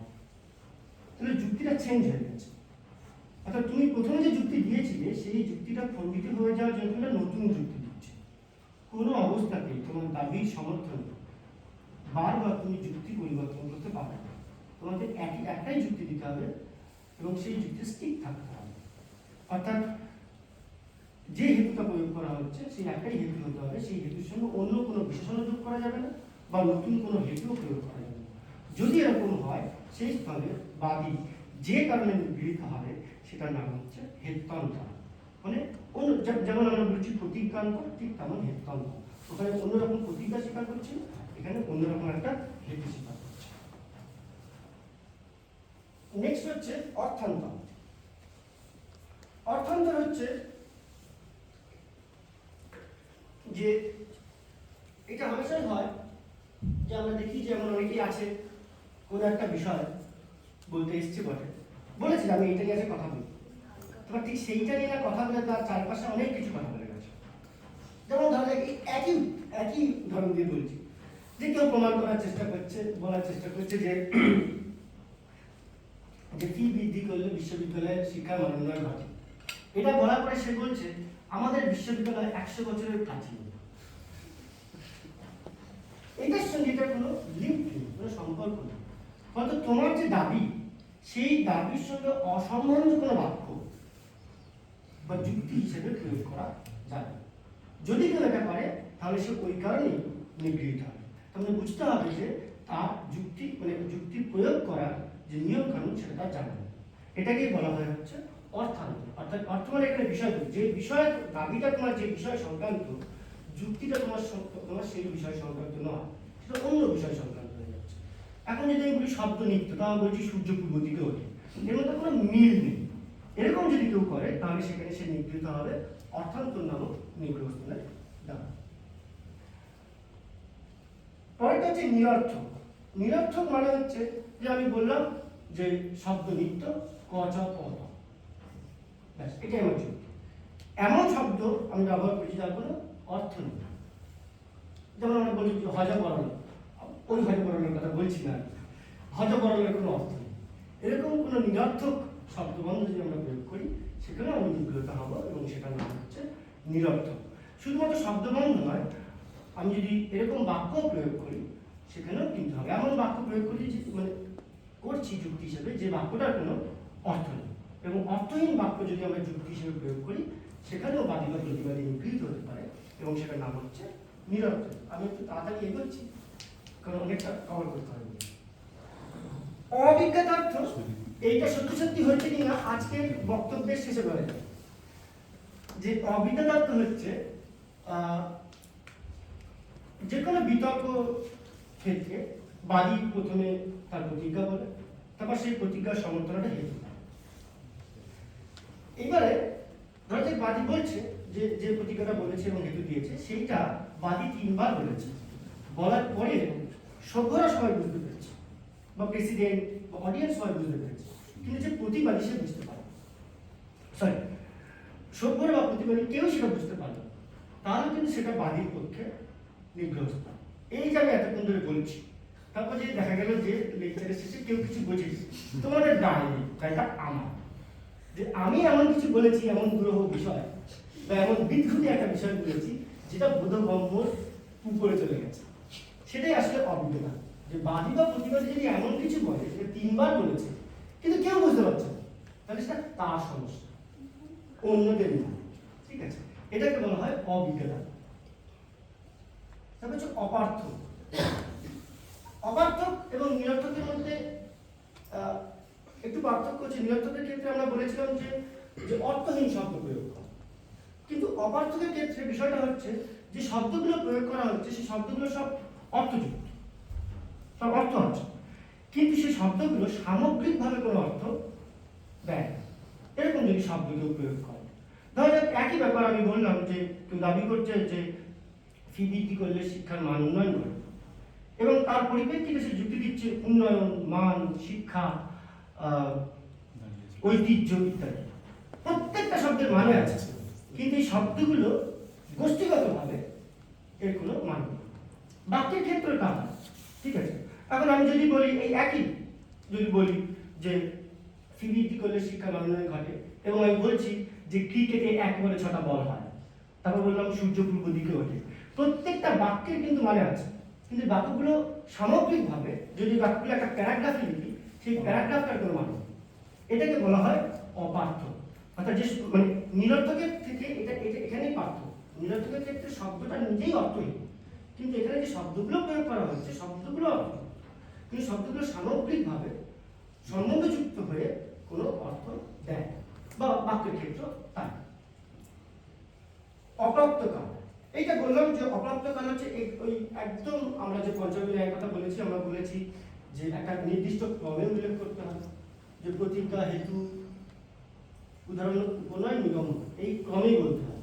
যদি কেউ এই ক্রমে যুক্তি না দেয়, সেখানে যে নিগ্রহস্থান হয় তার নাম হচ্ছে অপ্রাপ্ত কাল। এটা আরো অন্যভাবেও বোঝা যেতে পারে। সেটা হচ্ছে যে এরকম অনেক সময় হয় যে কোনো বিতর্ক সভাতে, বিতর্কের ক্ষেত্রে যে বিষয় নিয়ে বিতর্ক হচ্ছে সেই বিষয়ের পরিপ্রেক্ষিতে সে এমন কিছু কথা বলে, সেই কথাটা মিনিং আছে, কিন্তু ওই সময় বলা উচিত না। যেমন অবদাস, আমরা যখন মানে গল্প করি তখন অনেক সময় তো অবদাস একদিন বলেছিল, কিছুদিন আগে যখন আরজি করে ঘটনা ঘটেছে তখন সৌরভ গাঙ্গুলি একটা স্টেটমেন্ট দিয়েছিল, ঠিক আছে। সৌরভ গাঙ্গুলির স্টেটমেন্টটা ভুল নয়, কিন্তু টাইমিংটা ভুল। কিন্তু অবদাস বলে যে সৌরভ গাঙ্গুলি এত ভালো টাইমিং ব্যাটসম্যান হিসাবে এই ক্ষেত্রে এই টাইমিংটা মিস হয়ে গেছে। অপ্রাপ্তকাল কিন্তু এইভাবে বোঝা যেতে পারে যে যেই সময় তোমার যে কথা বলার দরকার তুমি সেই সময় সেটা বলোনি, ভুল সময় বলে ফেলেছো, ঠিক আছে। অপ্রাপ্তকাল তাই জন্য এখানে বলা হচ্ছে যে তোমার প্রথমে বলা হচ্ছে প্রতিজ্ঞা, তারপর হেতু, তারপর উদাহরণ, তারপর উপনয়, তারপর নিগম, এই অর্ডারেই বলতে হবে। অর্ডারে না বললে তোমার অপ্রাপ্তকাল নামক নিগ্রহস্থান হয়। স্পষ্টটাই দেখা যাচ্ছে, আমরা আগে দেখেছি যে বৌদ্ধ দর্শনের ক্ষেত্রে কিন্তু এই ধরনের নিগ্রহস্থান স্বীকার করা হবে না, কারণ সেখানে কিন্তু ক্রমের কথা স্বীকার করা হয় না, সেটা আমরা পরে দেখব। ন্যূন মানে হচ্ছে যে এই যে 5টা অভাবের কথা বলা হয়েছে ন্যায় দর্শনে, এই 5টা অবয়বই কিন্তু প্রয়োগ করতে হবে। এর মধ্যে কোনো অবয়ব যদি প্রয়োগ না করা হয়, উল্লেখ না করা হয়, তাহলে যে নিগ্রহস্থান হবে সেটার নাম হচ্ছে ন্যূন, অর্থাৎ কম অবয়ব প্রয়োগ করা। আর ঠিক এর পরেরটা অধিক, অর্থাৎ 5টাই বলতে হবে, 5টা বেশি 6টা বলা যাবে, 7টা বলা যাবে না। ঠিক যেমন তুমি 4টে বলতেও পারবে না, 6টাও বলতে পারবে, এক্স্যাক্টলি 5টা বলতে হবে। যদি তুমি কম বলো তাহলে ন্যূন নামক নিগ্রহস্থান হয়, আর যদি বেশি বলো তাহলে অধিক নামক নিগ্রহস্থান হয়। বারবার প্রতিবাদী যখন যুক্তি প্রয়োগের সময় বিনা প্রয়োজনে নির্দিষ্ট অবয়বের বেশি অবয়ব বা বচনের উল্লেখ করে। যে হেতু একটাই বলবে, দুটো হেতু বলা যাবে, উদাহরণ একটাই হয়, দুটো উদাহরণ বলা যাবে, এরকম, ঠিক আছে। নেক্সট হচ্ছে পুনরুক্তি। এখন পুনরুক্ত কিন্তু সবসময় যে দোষের তেমনটা নয়, কিন্তু বিতর্কের ক্ষেত্রে পুনরুক্ত দোষ। যেমন ধরা যাক যে কেউ বলছে যে আকাশে চাঁদ আছে, তারা বলছে চাঁদ আকাশেই আছে, পূর্ণিমার চাঁদ তো আকাশেই থাকে। এই 3টে বাক্য আসলে কোনো নতুন বাক্য নয়, একই কথা বলা হচ্ছে একবার। এটা আসলে প্রথম বাক্যেরই পুনরুক্তি। এরকম পুনরুক্তি করা যাবে, কিন্তু পুনরুক্তি যে দোষের নয়, কিছু কিছু কিন্তু দোষের হয় না, সেটা পরে তাকে বলবো আমরা। হয়তো যদি নিষ্প্রয়োজনে কোনো শব্দ বা অর্থের পুনরুক্তি ঘটে, তাহলে সেখানে বাদী বা প্রতিবাদী নিগৃহীত হতে পারে, সেই কারণেই সে সেই বিতর্কে হেরে যেতে পারে। একই কথা বারবার বলা যায় না। যেমন এই টিভি, আমরা যে নিউজ চ্যানেলগুলো দেখি, একই কথা বারবার বলে যে আমরা জনগণের কল্যাণ করি, জনগণের কল্যাণ করাটাই আমাদের পার্টির উদ্দেশ্য। একই কথা ঘুরিয়ে ফিরিয়ে বলে, এটাকেই বলে পুনরুক্তি, ঠিক আছে। নেক্সট হচ্ছে অনন্য ভাষণ। অনন্য ভাষণ হচ্ছে যে কোনো বিতর্কের একটা নিয়ম হচ্ছে বাদী প্রতিজ্ঞা বলল, প্রতিজ্ঞার সমর্থনে তার যুক্তি দিল। এবার প্রতিবাদীর কাজ হচ্ছে বাদীর যুক্তিতে দোষ দেখা, সেটা আগে প্রতিবাদী আরো একটা কাজ আছে। সেই কাজটা হচ্ছে যে বাদী যা বলেছে সেটাকে রিপিট করা, বলা। যেমন দেখো অনেক সময় সেমিনারে গেলে কেউ কেউ আসেন যারা প্রশ্ন করতে উঠে বলে যে আমি যতটা বুঝেছি বলে বলে তারপর তার প্রশ্নটা বলে। আসলে ওটাই হওয়া উচিত। তাহলে যাকে তুমি প্রশ্ন করছো বক্তাকে, সেও বুঝতে পারে যে বক্তা যেটা বলেছে তুমি মানে কথাটা বুঝতে পেরেছো। এটাকে বলা হয় অনুভাষণ। অর্থাৎ বাদী যা বলেছে সেটার অনুভাষণ করে তারপরে প্রতিবাদী সেই বাদীর যুক্তিতে দোষ দেখাবে। এখন যদি প্রতিবাদী অনুভাষণ না করতে পারে তাহলে বাদী মানে প্রতিবাদী নিগৃহীত হবে এবং তার নাম হচ্ছে অনুভাষণ। অনুভাষণ করেনি মানে অনুভাষণ। ঠিক আছে, নেক্সট হচ্ছে অজ্ঞান। অজ্ঞান হচ্ছে ঠিক আবার এইটা আবার বোঝা যাবে লেকচারের পরে। ঠিক যেমন অবিজ্ঞতার্থ, যে এরকম যদি হয় যে আমি বললাম, অনেকবার বলছি কেউ বুঝলো না, তাহলে নিগ্রহটা আমার অবিজ্ঞতার্থ হয়েছে আমার। কিন্তু এরকম যদি হয় যে আমি যা বললাম অনেকে বুঝেছে তুমি বোঝনি, তাহলে সেটা তোমার পক্ষে অজ্ঞান। ঠিক আছে, তাই বলা হয়েছে। বাদী তিনবার বলেছে, সভ্যের অন্যরা বুঝতে পেরেছে, তার প্রেসিডেন্ট অডিয়েন্স, কিন্তু প্রতিবাদী বুঝতে পারছে না বাদী কি বলছে, সেটা বাদী অজ্ঞান। ঠিক আছে, সেখানে বাদী পরাজিত হবে, কারণ বাদী এতই অজ্ঞান, তার জ্ঞান নেই যে মানে প্রতিবাদী এতই অজ্ঞান যে সে বাদী কি বলছে সে বুঝতেই পারছে না। সেই কারণেই সে কিন্তু বিতর্কটা ওখানে হেরে গেল। নেক্সট হচ্ছে অপ্রতিবাদ। প্রতিবাদের কাজ শুধুমাত্র বাদীর যে যুক্তি সেটা অনুভাষণ করা, মানে সেটা নয়, অনুভাষণের পরে আরো একটা কাজ বাদীর যুক্তিকে দোষ দেয়। এখন যদি প্রতিবাদী বাদীর যুক্তিতে দোষ না দেখাতে পারে, অর্থাৎ যখন মানে প্রতিবাদী উত্তর দেওয়ার সময় আসবে, বাদী প্রথমে তার এবং মানে প্রতিজ্ঞা বলবে, তার হেতু বলবে, প্রতিবাদী তারপরে তার অনুভাষণ করবে, করে প্রতিবাদীর কাজ হচ্ছে বাদীর যুক্তিতে দোষ দেখানো, দেখিয়ে তার নিজের মত প্রতিষ্ঠা করা। ঠিক এই মুহূর্তে যদি প্রতিবাদী কোনো কিছু বলতে না পারে, যে বাদীর যুক্তির এগেনস্টে যদি কিছু না বলতে পারে, তাহলে সেটা প্রতিবাদীর ক্ষেত্রে অপ্রতিভা নামক নিগ্রহস্থান। যে তার মানে উত্তরকালে তার উত্তরে স্ফূর্তি ঘটে, তার সেই স্ফূর্তি মানে উত্তর দেওয়ার যে স্ফূর্তি, সেই প্রতিভাটাই তার মধ্যে নেই। সেই কারণে প্রতিবাদী উত্তর দিতে পারে, সেই জন্য প্রতিবাদী এখানে অপ্রতিভা নামক নিগ্রহস্থানের দ্বারা নিগৃহীত হয়। বিক্ষেপ আরো একটা ইন্টারেস্টিং নিগ্রহস্থানের কারণ। অনেক ক্ষেত্রে এটা আরো দেখা যায় ঘন্টা খানেক সন্ধ্যে সময়ে বা ইত্যাদি দেখা যায় যে কিছু কিছু ক্ষেত্রে কিছুদিন আগে দেখছিলাম একজন অন্য পাখির একজনকে বলেছে ও তো গাছ কি বলেছে, ও তো মূর্খ, বলে পাখিরা চলে গেল, আমি বিতর্ক করবো না, চলে যাচ্ছি ইত্যাদি। অর্থাৎ ধরেন বাদী একটা কোনো প্রতিজ্ঞা দিয়েছে, দাবি সে প্রতিষ্ঠা করতে চায়, তার সমর্থনে যুক্তি দিয়েছে, এবার প্রতিবাদী সেটা খণ্ডন করে দিয়েছে।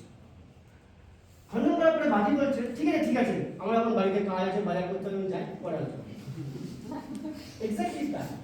হ্যাঁ, যে অজুহাত দিয়ে যদি বিতর্ক ছেড়ে তুমি পালিয়ে যাও, তাহলে সেটা তোমার পক্ষে বিক্ষেপ নামক নিগ্রহস্থান।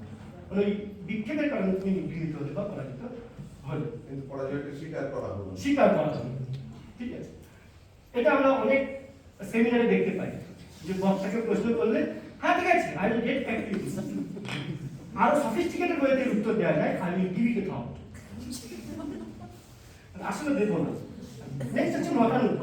মতানুগ তো আরো ইন্টারেস্টিং। এই যে বারবার এই ঘন্টাখানেক সঙ্গে সঙ্গে দেখবে যে সিপিএমরা সবসময় টিএমসি এগেন্স্টে বলে আপনাদের সময় এই এত ভায়োলেন্স হচ্ছে, টিএমসি বলে ঠিক বলেছেন আমাদের সময় তো হয়েছে। এক্স্যাক্টলি তাই।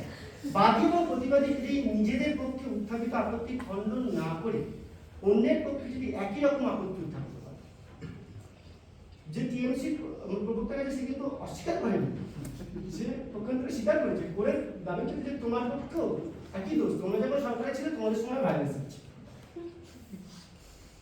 যদি এরকম হয় সেখানে তারা এই মতানুগ নামক নিগ্রহস্থানের দ্বারা নিগৃহীত হয়। এক্ষেত্রে কে নিগৃহীত হবে? না, যে দ্বিতীয় বাদী একটা মানে বাদী প্রথমে প্রতিজ্ঞা বলেছে, হেতু বলেছে, কত যুক্তি দিয়েছে, প্রতিবাদী সেই যুক্তিটা দোষ দেখিয়েছে, দেখিয়ে প্রতিবাদী নিজের যে মত সেটা প্রতিষ্ঠা করেছে, করে একটা যুক্তি দিয়েছে, এবার যদি বাদী বলে যে হ্যাঁ তুমি আমার যুক্তিতে বলেছো এই দোষ আছে, তোমার যুক্তিতেও একই দোষ আছে, তখন বাদী পরাজিত হবে, প্রতিবাদী নয়, কারণ প্রতিবাদী আপত্তিটা আগে তুলেছে এই কারণে। আচ্ছা, নেক্সট হচ্ছে পর্যালোচ্য প্রেক্ষণ। শব্দগুলো কঠিন, কিন্তু খুবই সহজ। যে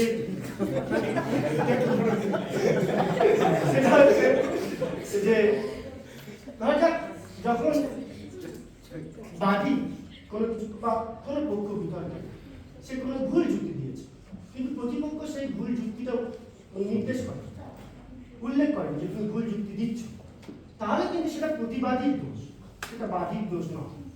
অর্থাৎ আমি একটা ভুল যুক্তি দিলাম, কোনো মানে আমার কোনো দাবির সমর্থনে আমি একটা ভুল যুক্তি দিলাম, এবং তুমি প্রতিবাদী হয়ে সেই দোষটাকে উল্লেখ না করে তুমি অন্য বিষয়ে আলোচনা করতে শুরু করলে, তাহলে সেটা আমার দোষ নয়, সেটা তোমার দোষ। তো তুমি বিতর্কে হেরে গেলে ওই কারণে, কারণ তুমি আমার দোষটাকে উল্লেখ করতে পারবে। এটা কিন্তু খুব সিমিলার উইথ অপ্রতিবাদ। অপ্রতিবাদ ক্ষেত্রে আমরা বলেছিলাম যে প্রতিবাদী যদি বাদীর যুক্তিতে কোনো দোষ দেখাতে না পারে, ঠিক আছে, এটা ঠিক তেমন বিষয়। এটা মানে এই যে ক্লাসিফিকেশনটা ন্যায় দর্শনে আমরা পাই, এটা কিন্তু এক্সস্টিভ নয়, মানে ফিক্সড নয় যে 22টা কারণেই একজন হেরে যেতে পারে এমনটা নয়, আর অনেক কারণ হতে পারে।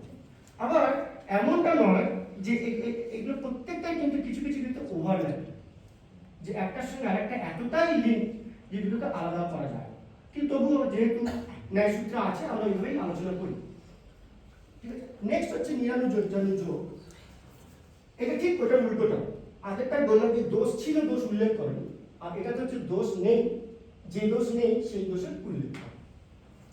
এই যে রামকৃষ্ণবাবুর লেখাটা একটা জায়গায় আবেগ ইত্যাদি নিয়ে কথা বলছিল, এক্স্যাক্টলি ওইটা, যে তুমি যুক্তির ক্ষেত্রে ধরা যাক ওই একই উদাহরণ যদি আমি নিই, কেউ বলছে যে ফি বৃদ্ধি করলে বিশ্ববিদ্যালয়ের শিক্ষা মানোন্নয়ন ঘটে, তারপর বললো যুক্তি দিল যে কারণ সবকিছুর মূল্য বৃদ্ধি হয়েছে। এবার প্রতিবাদী দোষ দেখাচ্ছে, না না না আপনি আবেগের বসে এই সমস্ত বলছেন, আবেগের কোনো জায়গা নেই এখানে।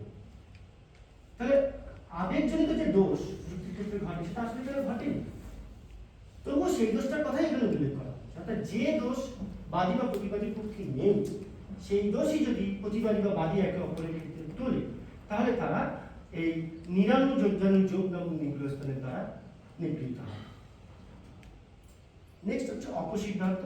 অপসিদ্ধান্ত খুব টেকনিক্যাল। প্রত্যেকটা দর্শন সম্প্রদায় তাদের নিজস্ব কিছু পূর্ব স্বীকৃতি আছে, এবং যখন বিতর্ক সভাতে বিভিন্ন দর্শন সম্প্রদায়ের মধ্যে বিতর্ক হতো, তখন কিন্তু তাদের এই পূর্ব স্বীকৃতিগুলোকে মনে রাখতে হবে।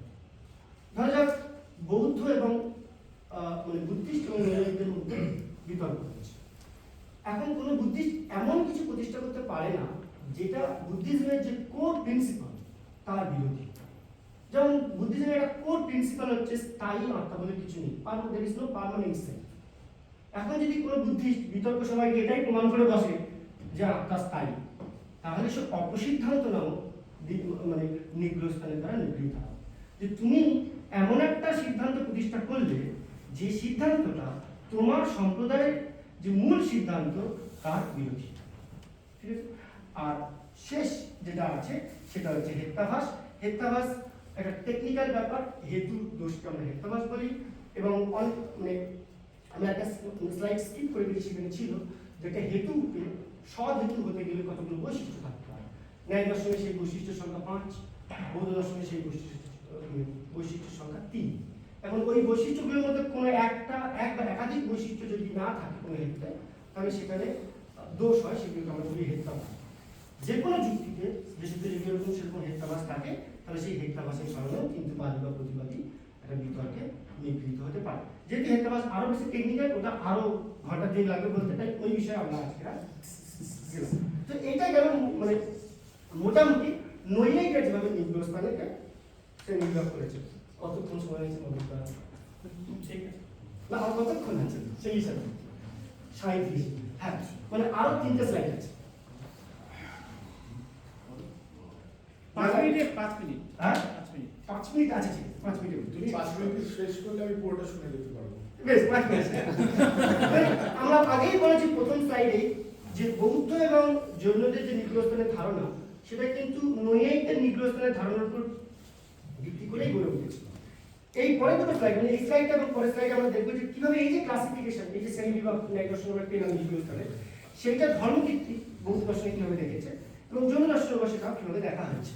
আমরা যদি খেয়াল করে দেখি যে পরতন্মানের ক্ষেত্রে ধর্মভিত্তিক প্রতিজ্ঞা স্বীকার করেন, হয়তো প্রতিজ্ঞা সংক্রান্ত যতগুলো নিগ্রহ স্থান ন্যায় দর্শনে স্বীকার করা হয়েছে অলমোস্ট সবগুলোকেই ধর্মভিত্তি রিজেক্ট করেছে এক্সেপ্ট প্রতিজ্ঞা বিরোধ। কারণ প্রতিজ্ঞা বিরোধকে ধর্মভিত্তি মনে করে যে ওটা হিত্যাভাষেরই একটা অংশ। আবার আরো অনেক এরকম আছে যে নিগ্রহ স্থানগুলোকে ধর্মভিত্তি একেবারেই অস্বীকার করে, যেমন অনুভাষণ, অজ্ঞান, অপ্রতিভা, এগুলোকে পৃথক পৃথক নিগ্রহ স্থান বলে স্বীকার করা কোনো প্রয়োজনীয় বলে ধর্মভিত্তি মনে করে। কারণ ধর্মভিত্তির মতে দু ধরনের নিগ্রহ স্থান হতে পারে, একটা হচ্ছে অসাধারণ বচন, একটা হচ্ছে অদোষজ ভাব। এই দুটো শ্রেণীভাগে দুভাবে যে শ্রেণীভাগ করা হয়েছে তার মূল কারণটা হচ্ছে যেহেতু বিতর্কের ক্ষেত্রে বাদী এবং প্রতিবাদী থাকে এবং বাদীর কাজ এবং প্রতিবাদীর কাজ আলাদা, তাই ধর্মভিত্তি মনে করে বাদীর ক্ষেত্রে যে ধরনের নিগ্রহস্থান হতে পারে, অর্থাৎ বাদী যে কারণে নিগৃহীত হতে পারে, পরাজিত হতে পারে, প্রতিবাদী সেই একই কারণে নিগৃহীত হতে পারে না। প্রতিবাদীর ক্ষেত্রে কিন্তু পরাজয়ের কারণগুলো, নিগ্রহের কারণগুলো আলাদা, যেটা কিন্তু ন্যায় দর্শনের ক্ষেত্রে খুব ক্লিয়ারলি মেনশন করা। এমন অনেক আছে যেগুলো শুধু বাদীর ক্ষেত্রে হয়, কিছু আছে শুধু প্রতিবাদীর ক্ষেত্রে হয়, কিছু আছে উভয়ের ক্ষেত্রেই হয়, যেমন অপ্রাপ্তকাল, মতানুকাল ইত্যাদি ইত্যাদি। কিন্তু ধর্মভিত্তি বলবে যে বাদীর ক্ষেত্রে হয় অসাধারণ বচন নামক নিগ্রহস্থান, আর প্রতিবাদীর ক্ষেত্রে হয় অদোষজ ভাব। কিন্তু এই দুটো ভাবনা আরো এটাকে মানে ধর্মভিত্তি আরো 5 ভাগে ভাগ করেছে। প্রথমটাকে অসাধারণ বচনকে এবং অদোষজ ভাবকে আরো 2 ভাগে ভাগ করেছে। এই ডিটেলসে গেলে এখন আর শেষ হবে। আর লাস্ট জৈনদের ক্ষেত্রে না, ঠিক আছে, জৈনরা কিন্তু এই যে 22টা ক্লাসিফিকেশন নিয়ে স্বীকার করেছে, এইটা এরকম ভাবে জৈনরা কোনো লিস্ট করেন, ইভেন মানে ধর্মভিত্তি একটা লিস্ট অফ নিগ্রহস্থান দিয়েছে, মোট 7টা নিগ্রহস্থানের কথা ধর্মভিত্তি বলেছে। কিন্তু জৈনরা এরকম কোনো লিস্ট অফ নিগ্রহস্থান দেয়নি যে এই কারণে একজন বাদী বা প্রতিবাদী হয়ে যেতে পারে।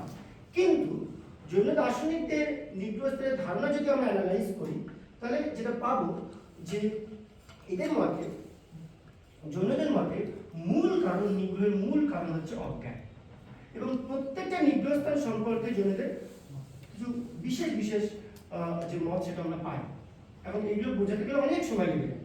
তাই জন্য আর ওই ডিটেলসে আমি ঢুকছি না। শেষ যেগুলো বিতর্ক তখনই মূল্যবান হয়ে উঠবে যদি সেটা সত্যকে আলোকিত করে, অসত্যকে নয়। এইটা প্রত্যেকে আমি যে বইগুলো আমি দেখেছি সেটা হচ্ছে ন্যায়সূত্র, বাদল ন্যায়, প্রমাণ মীমাংসা, প্রমেয় কমল মাতৃ ইত্যাদি। Thank you.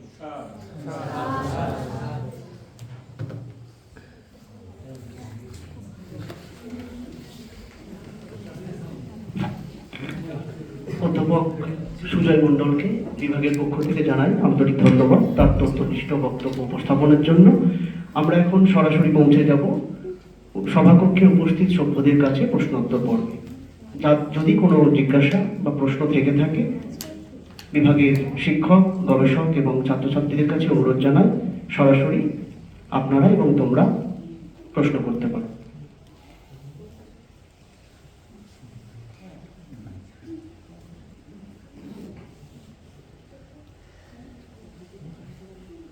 একটা কথা জিজ্ঞেস করছি, সেটা হচ্ছে যে এই যে মানে সিস্টেমেটিক একটা ডিবেটেড ফর্ম, এটা তো মূলত মগজের কাছে, মস্তিষ্কের কাছে, মানে মস্তিষ্কের এক্সারসাইজ।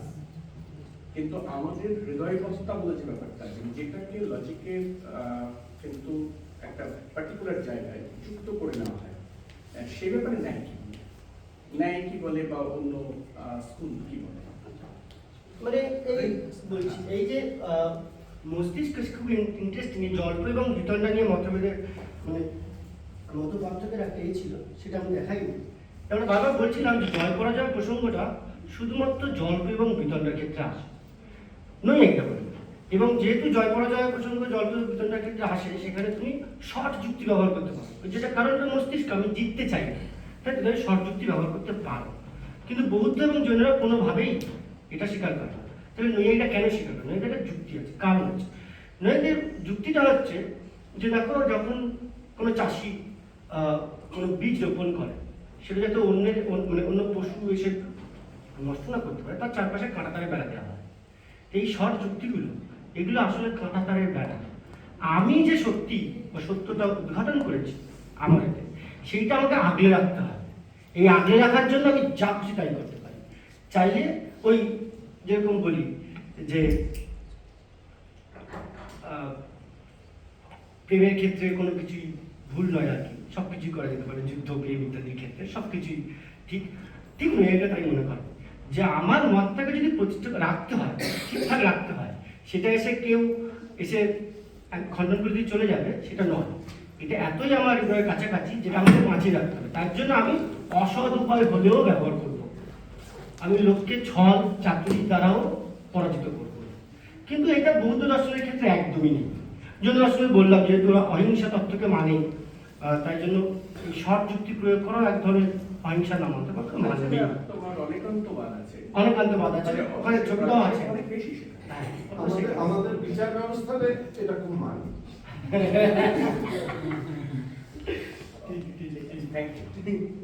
আর কারো আর যদি কারো কোনো জিজ্ঞাসা থাকে তাহলে অবশ্যই সেটা করা যেতে পারে। আচ্ছা, একটা জিনিস আমি জানতে চাইছি যে আমাদের মধ্যযুগের যে টেক্সটগুলো পাই বাংলায়, ধর যাক এই যে কাশ্মীরের পণ্ডিত, তিনি নিমাইয়ের সঙ্গে তর্ক করছেন, দিগ্বিজয় পণ্ডিত, এইগুলোতে মানে এটা আমি জানি না, এটা যেহেতু আমরা সাহিত্যের লোক এবং তোমরা ফিলোসফির লোক, এগুলোতে কি ন্যায়ের এই কাঠামোটা অনুসরণ করা হয়েছে? হ্যাঁ, একদমই আছে। আমি মধ্যযুগের বাংলা ছেড়ে দিয়েছি এই কারণে, কারণ এমনিতে এটাই শেষ করতে পারিনি। মধ্যযুগের বাংলা ধরলে আরো সমস্যা হতো, কারণ না, আমার অনেক জায়গায় মনে রঘুনাথ হচ্ছে এই যে সিংহ গেলে বা গঙ্গেশ উপাধ্যায় ধরলে আমরা শেষ করতে পারতাম। হ্যাঁ, নব্য নাই তো পুরোটাই তো আমরা। নবনাথ পুরোটাই আছে। এবং সেটা জন্মই হলে বাংলাতে, মধ্যযুগের বাংলাতে ওটা এবং স্ট্রংলি আছে ওখানে। পুরোটাই নবদ্বীপ। পুরো নবদ্বীপ খুব স্ট্রংলি ওখানে আছে। মানে ইভেন গঙ্গেশ উপাধ্যায়ের একটা বিখ্যাত কথা আছে যে দেখবে প্রথমে যে ধরনের ডেফিনেশন লক্ষণ দেওয়া হয়, সেই লক্ষণগুলো চেঞ্জ হতে হতে এমন বিদ্যুৎ একটা লক্ষণ দাঁড়িয়েছে যেটা বোঝা যায়। তাই তো বোঝা যায়, তো সেরকম টেকনিক্যাল লেখা। তো সেটা বলা হয়েছিল গঙ্গেশ উপাধ্যায়কে, একবার প্রশ্ন করা হয়েছে আপনি কেন করেন, যে একটা নতুন শব্দ ডেফিনেশনে যোগ করে আমি কি আনন্দ পাই। তখন গঙ্গেশ উপাধ্যায় বলেছিল যে ঠিক মানুষের পুত্র সন্তান হলে যে আনন্দ হয়, আর ডেফিনেশন একটা শব্দ ঢোকালে আমার ঠিক সেই আনন্দ হয়। এইটা মানে এত স্ট্রংলি ওরা এই বিতর্ক এটাকে কোনো মানে ফাঁক রাখতে চায় না, টাইট হতে হবে এই জন্য।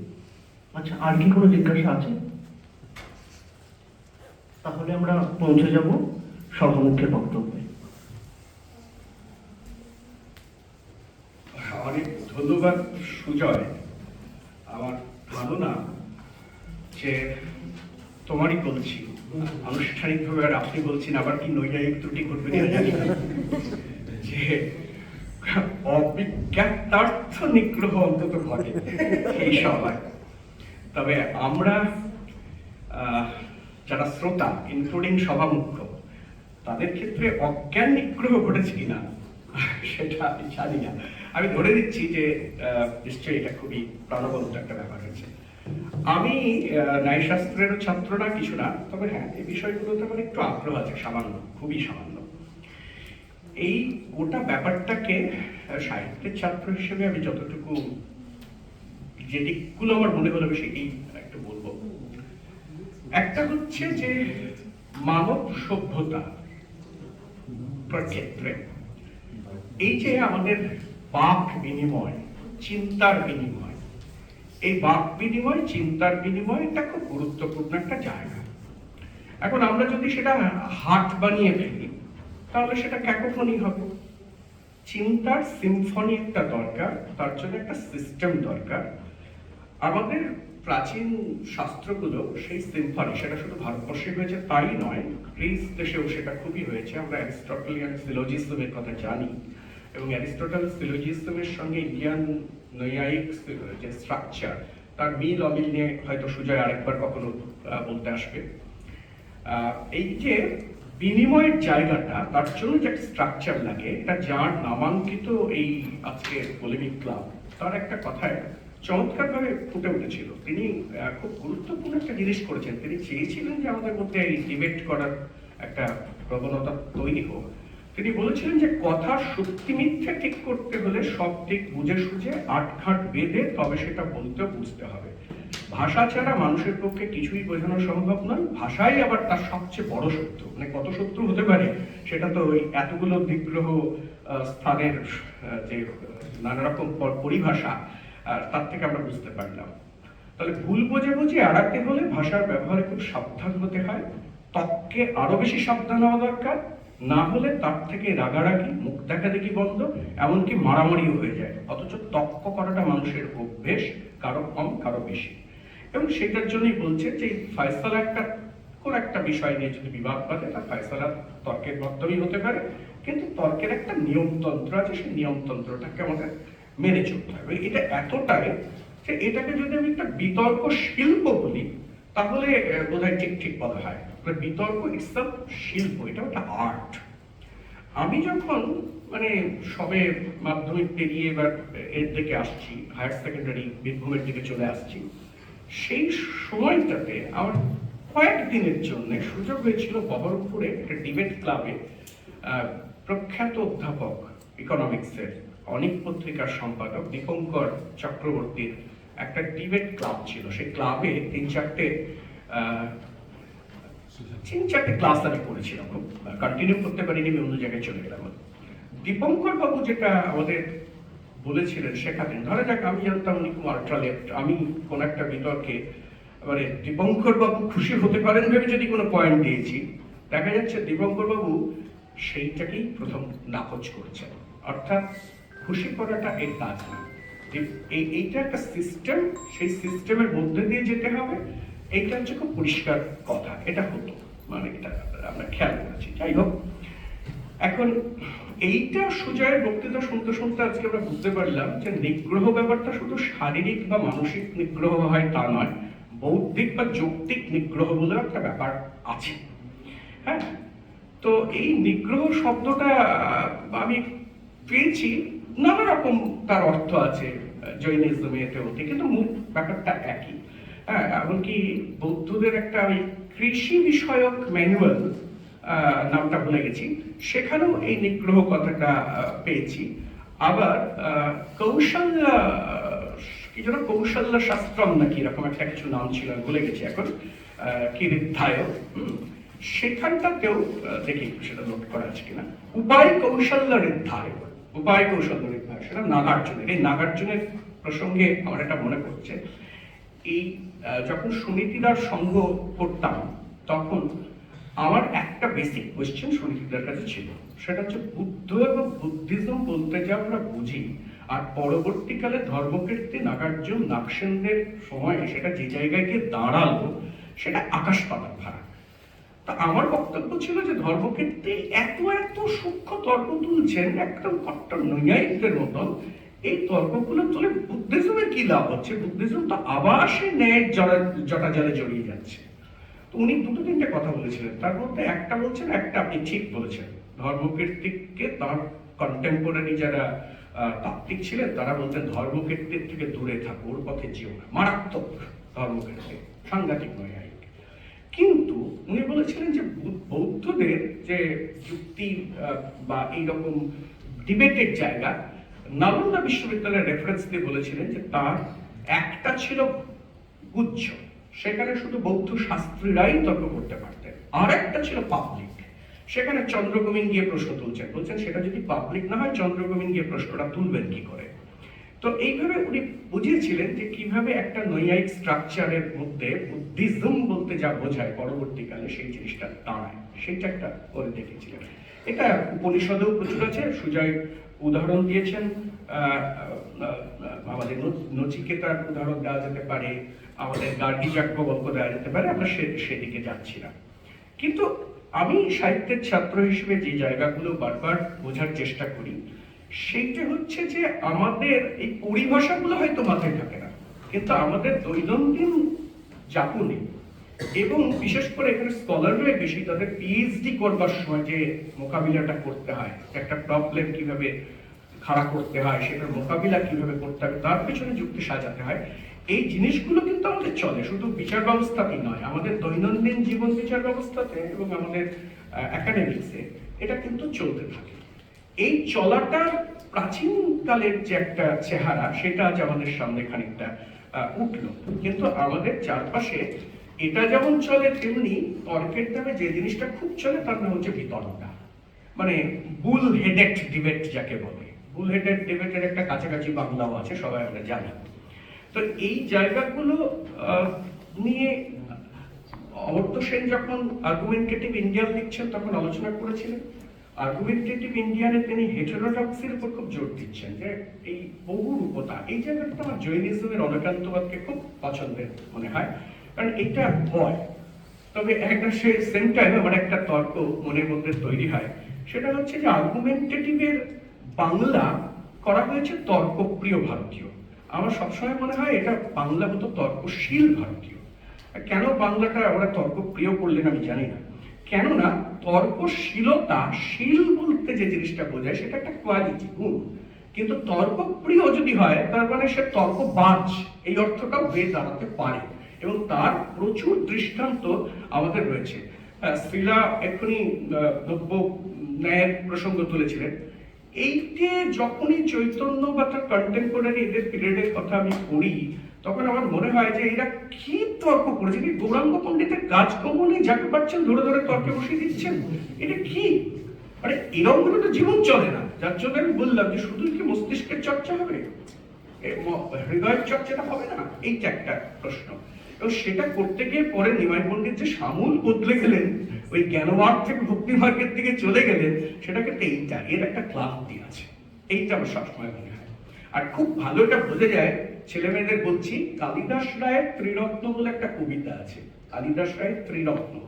এই সাংঘাতিক কবিতাটা দিয়ে বোঝা যায় যে তর্কটা কোন মার্গে ছিল। মানে যারা তার্কিক তারা যেত, তবে একটা যোদ্ধার মতো যেত, চারপাশে তাদের পতাকা উড়িয়ে জয়ধ্বনি দিতে দিতে আজকাল রাজনৈতিক নেতাদের চারপাশে যেমন লোকজন যায় সেরকম যেত।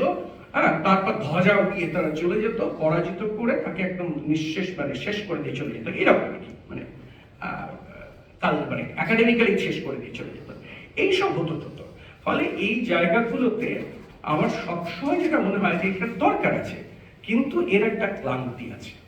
আর এই ক্লান্তির জায়গাটা আমি যখন রামমোহন, বিদ্যাসাগর এদের ট্র্যাক্ট গুলো নিয়ে আলোচনা করি তখন খুব ভালো বুঝতে পারি।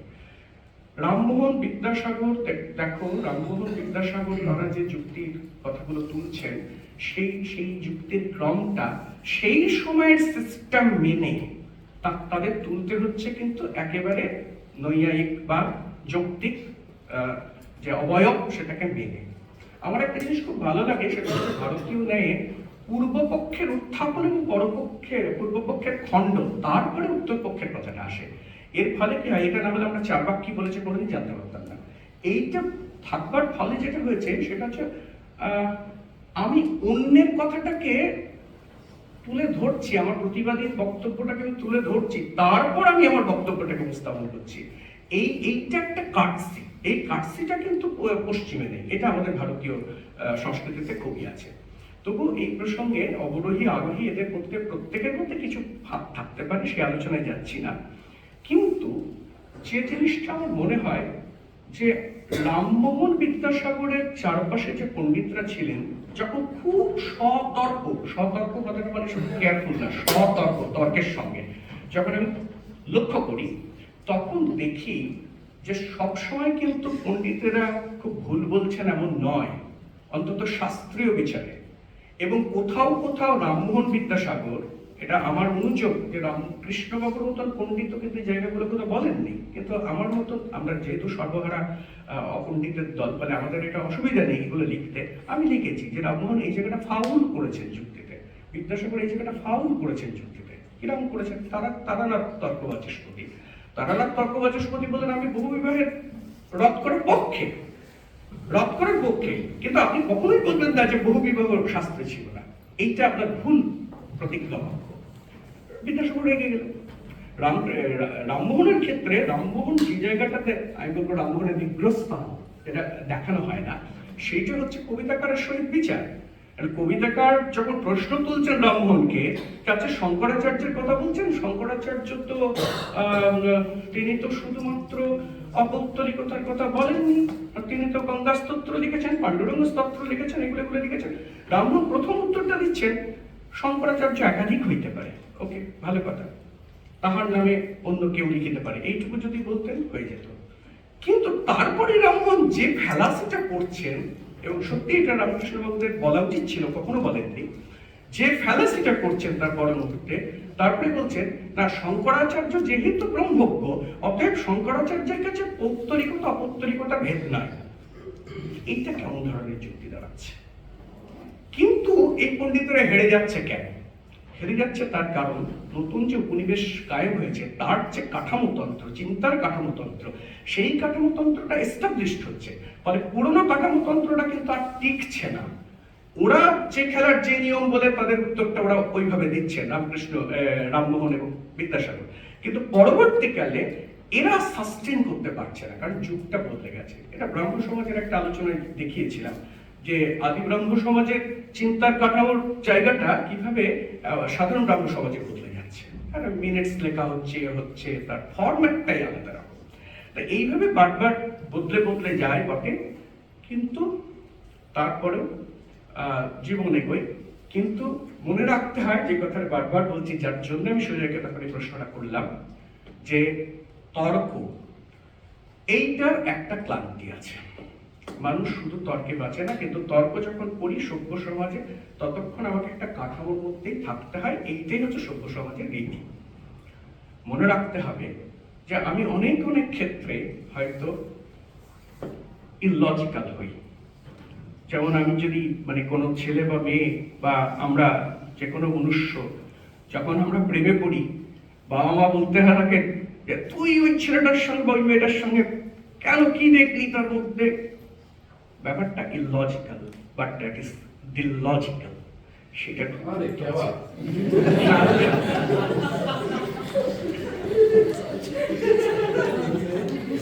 এই তর্কের কাঠামো সভাপতি বলছি, এই তর্কের কাঠামো আর হৃদয়, এই দুটোই যোগ হয় দাম্পত্য কলহে। আজকে বক্তা এবং এছাড়াও সভাকক্ষে উপস্থিত প্রত্যেককে জানাই আন্তরিক ধন্যবাদ। এরপর রীতি মেনে আমাদের সবার শেষে আশ্রম সঙ্গীত।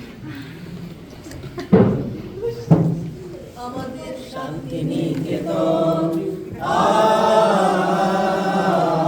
আমাদের শান্তিনিকেতন, সে যে সব হতে আপন, আমাদের সব হতে আপন, আমাদের শান্তিনিকেতন, আমাদের শান্তিনিকেতন।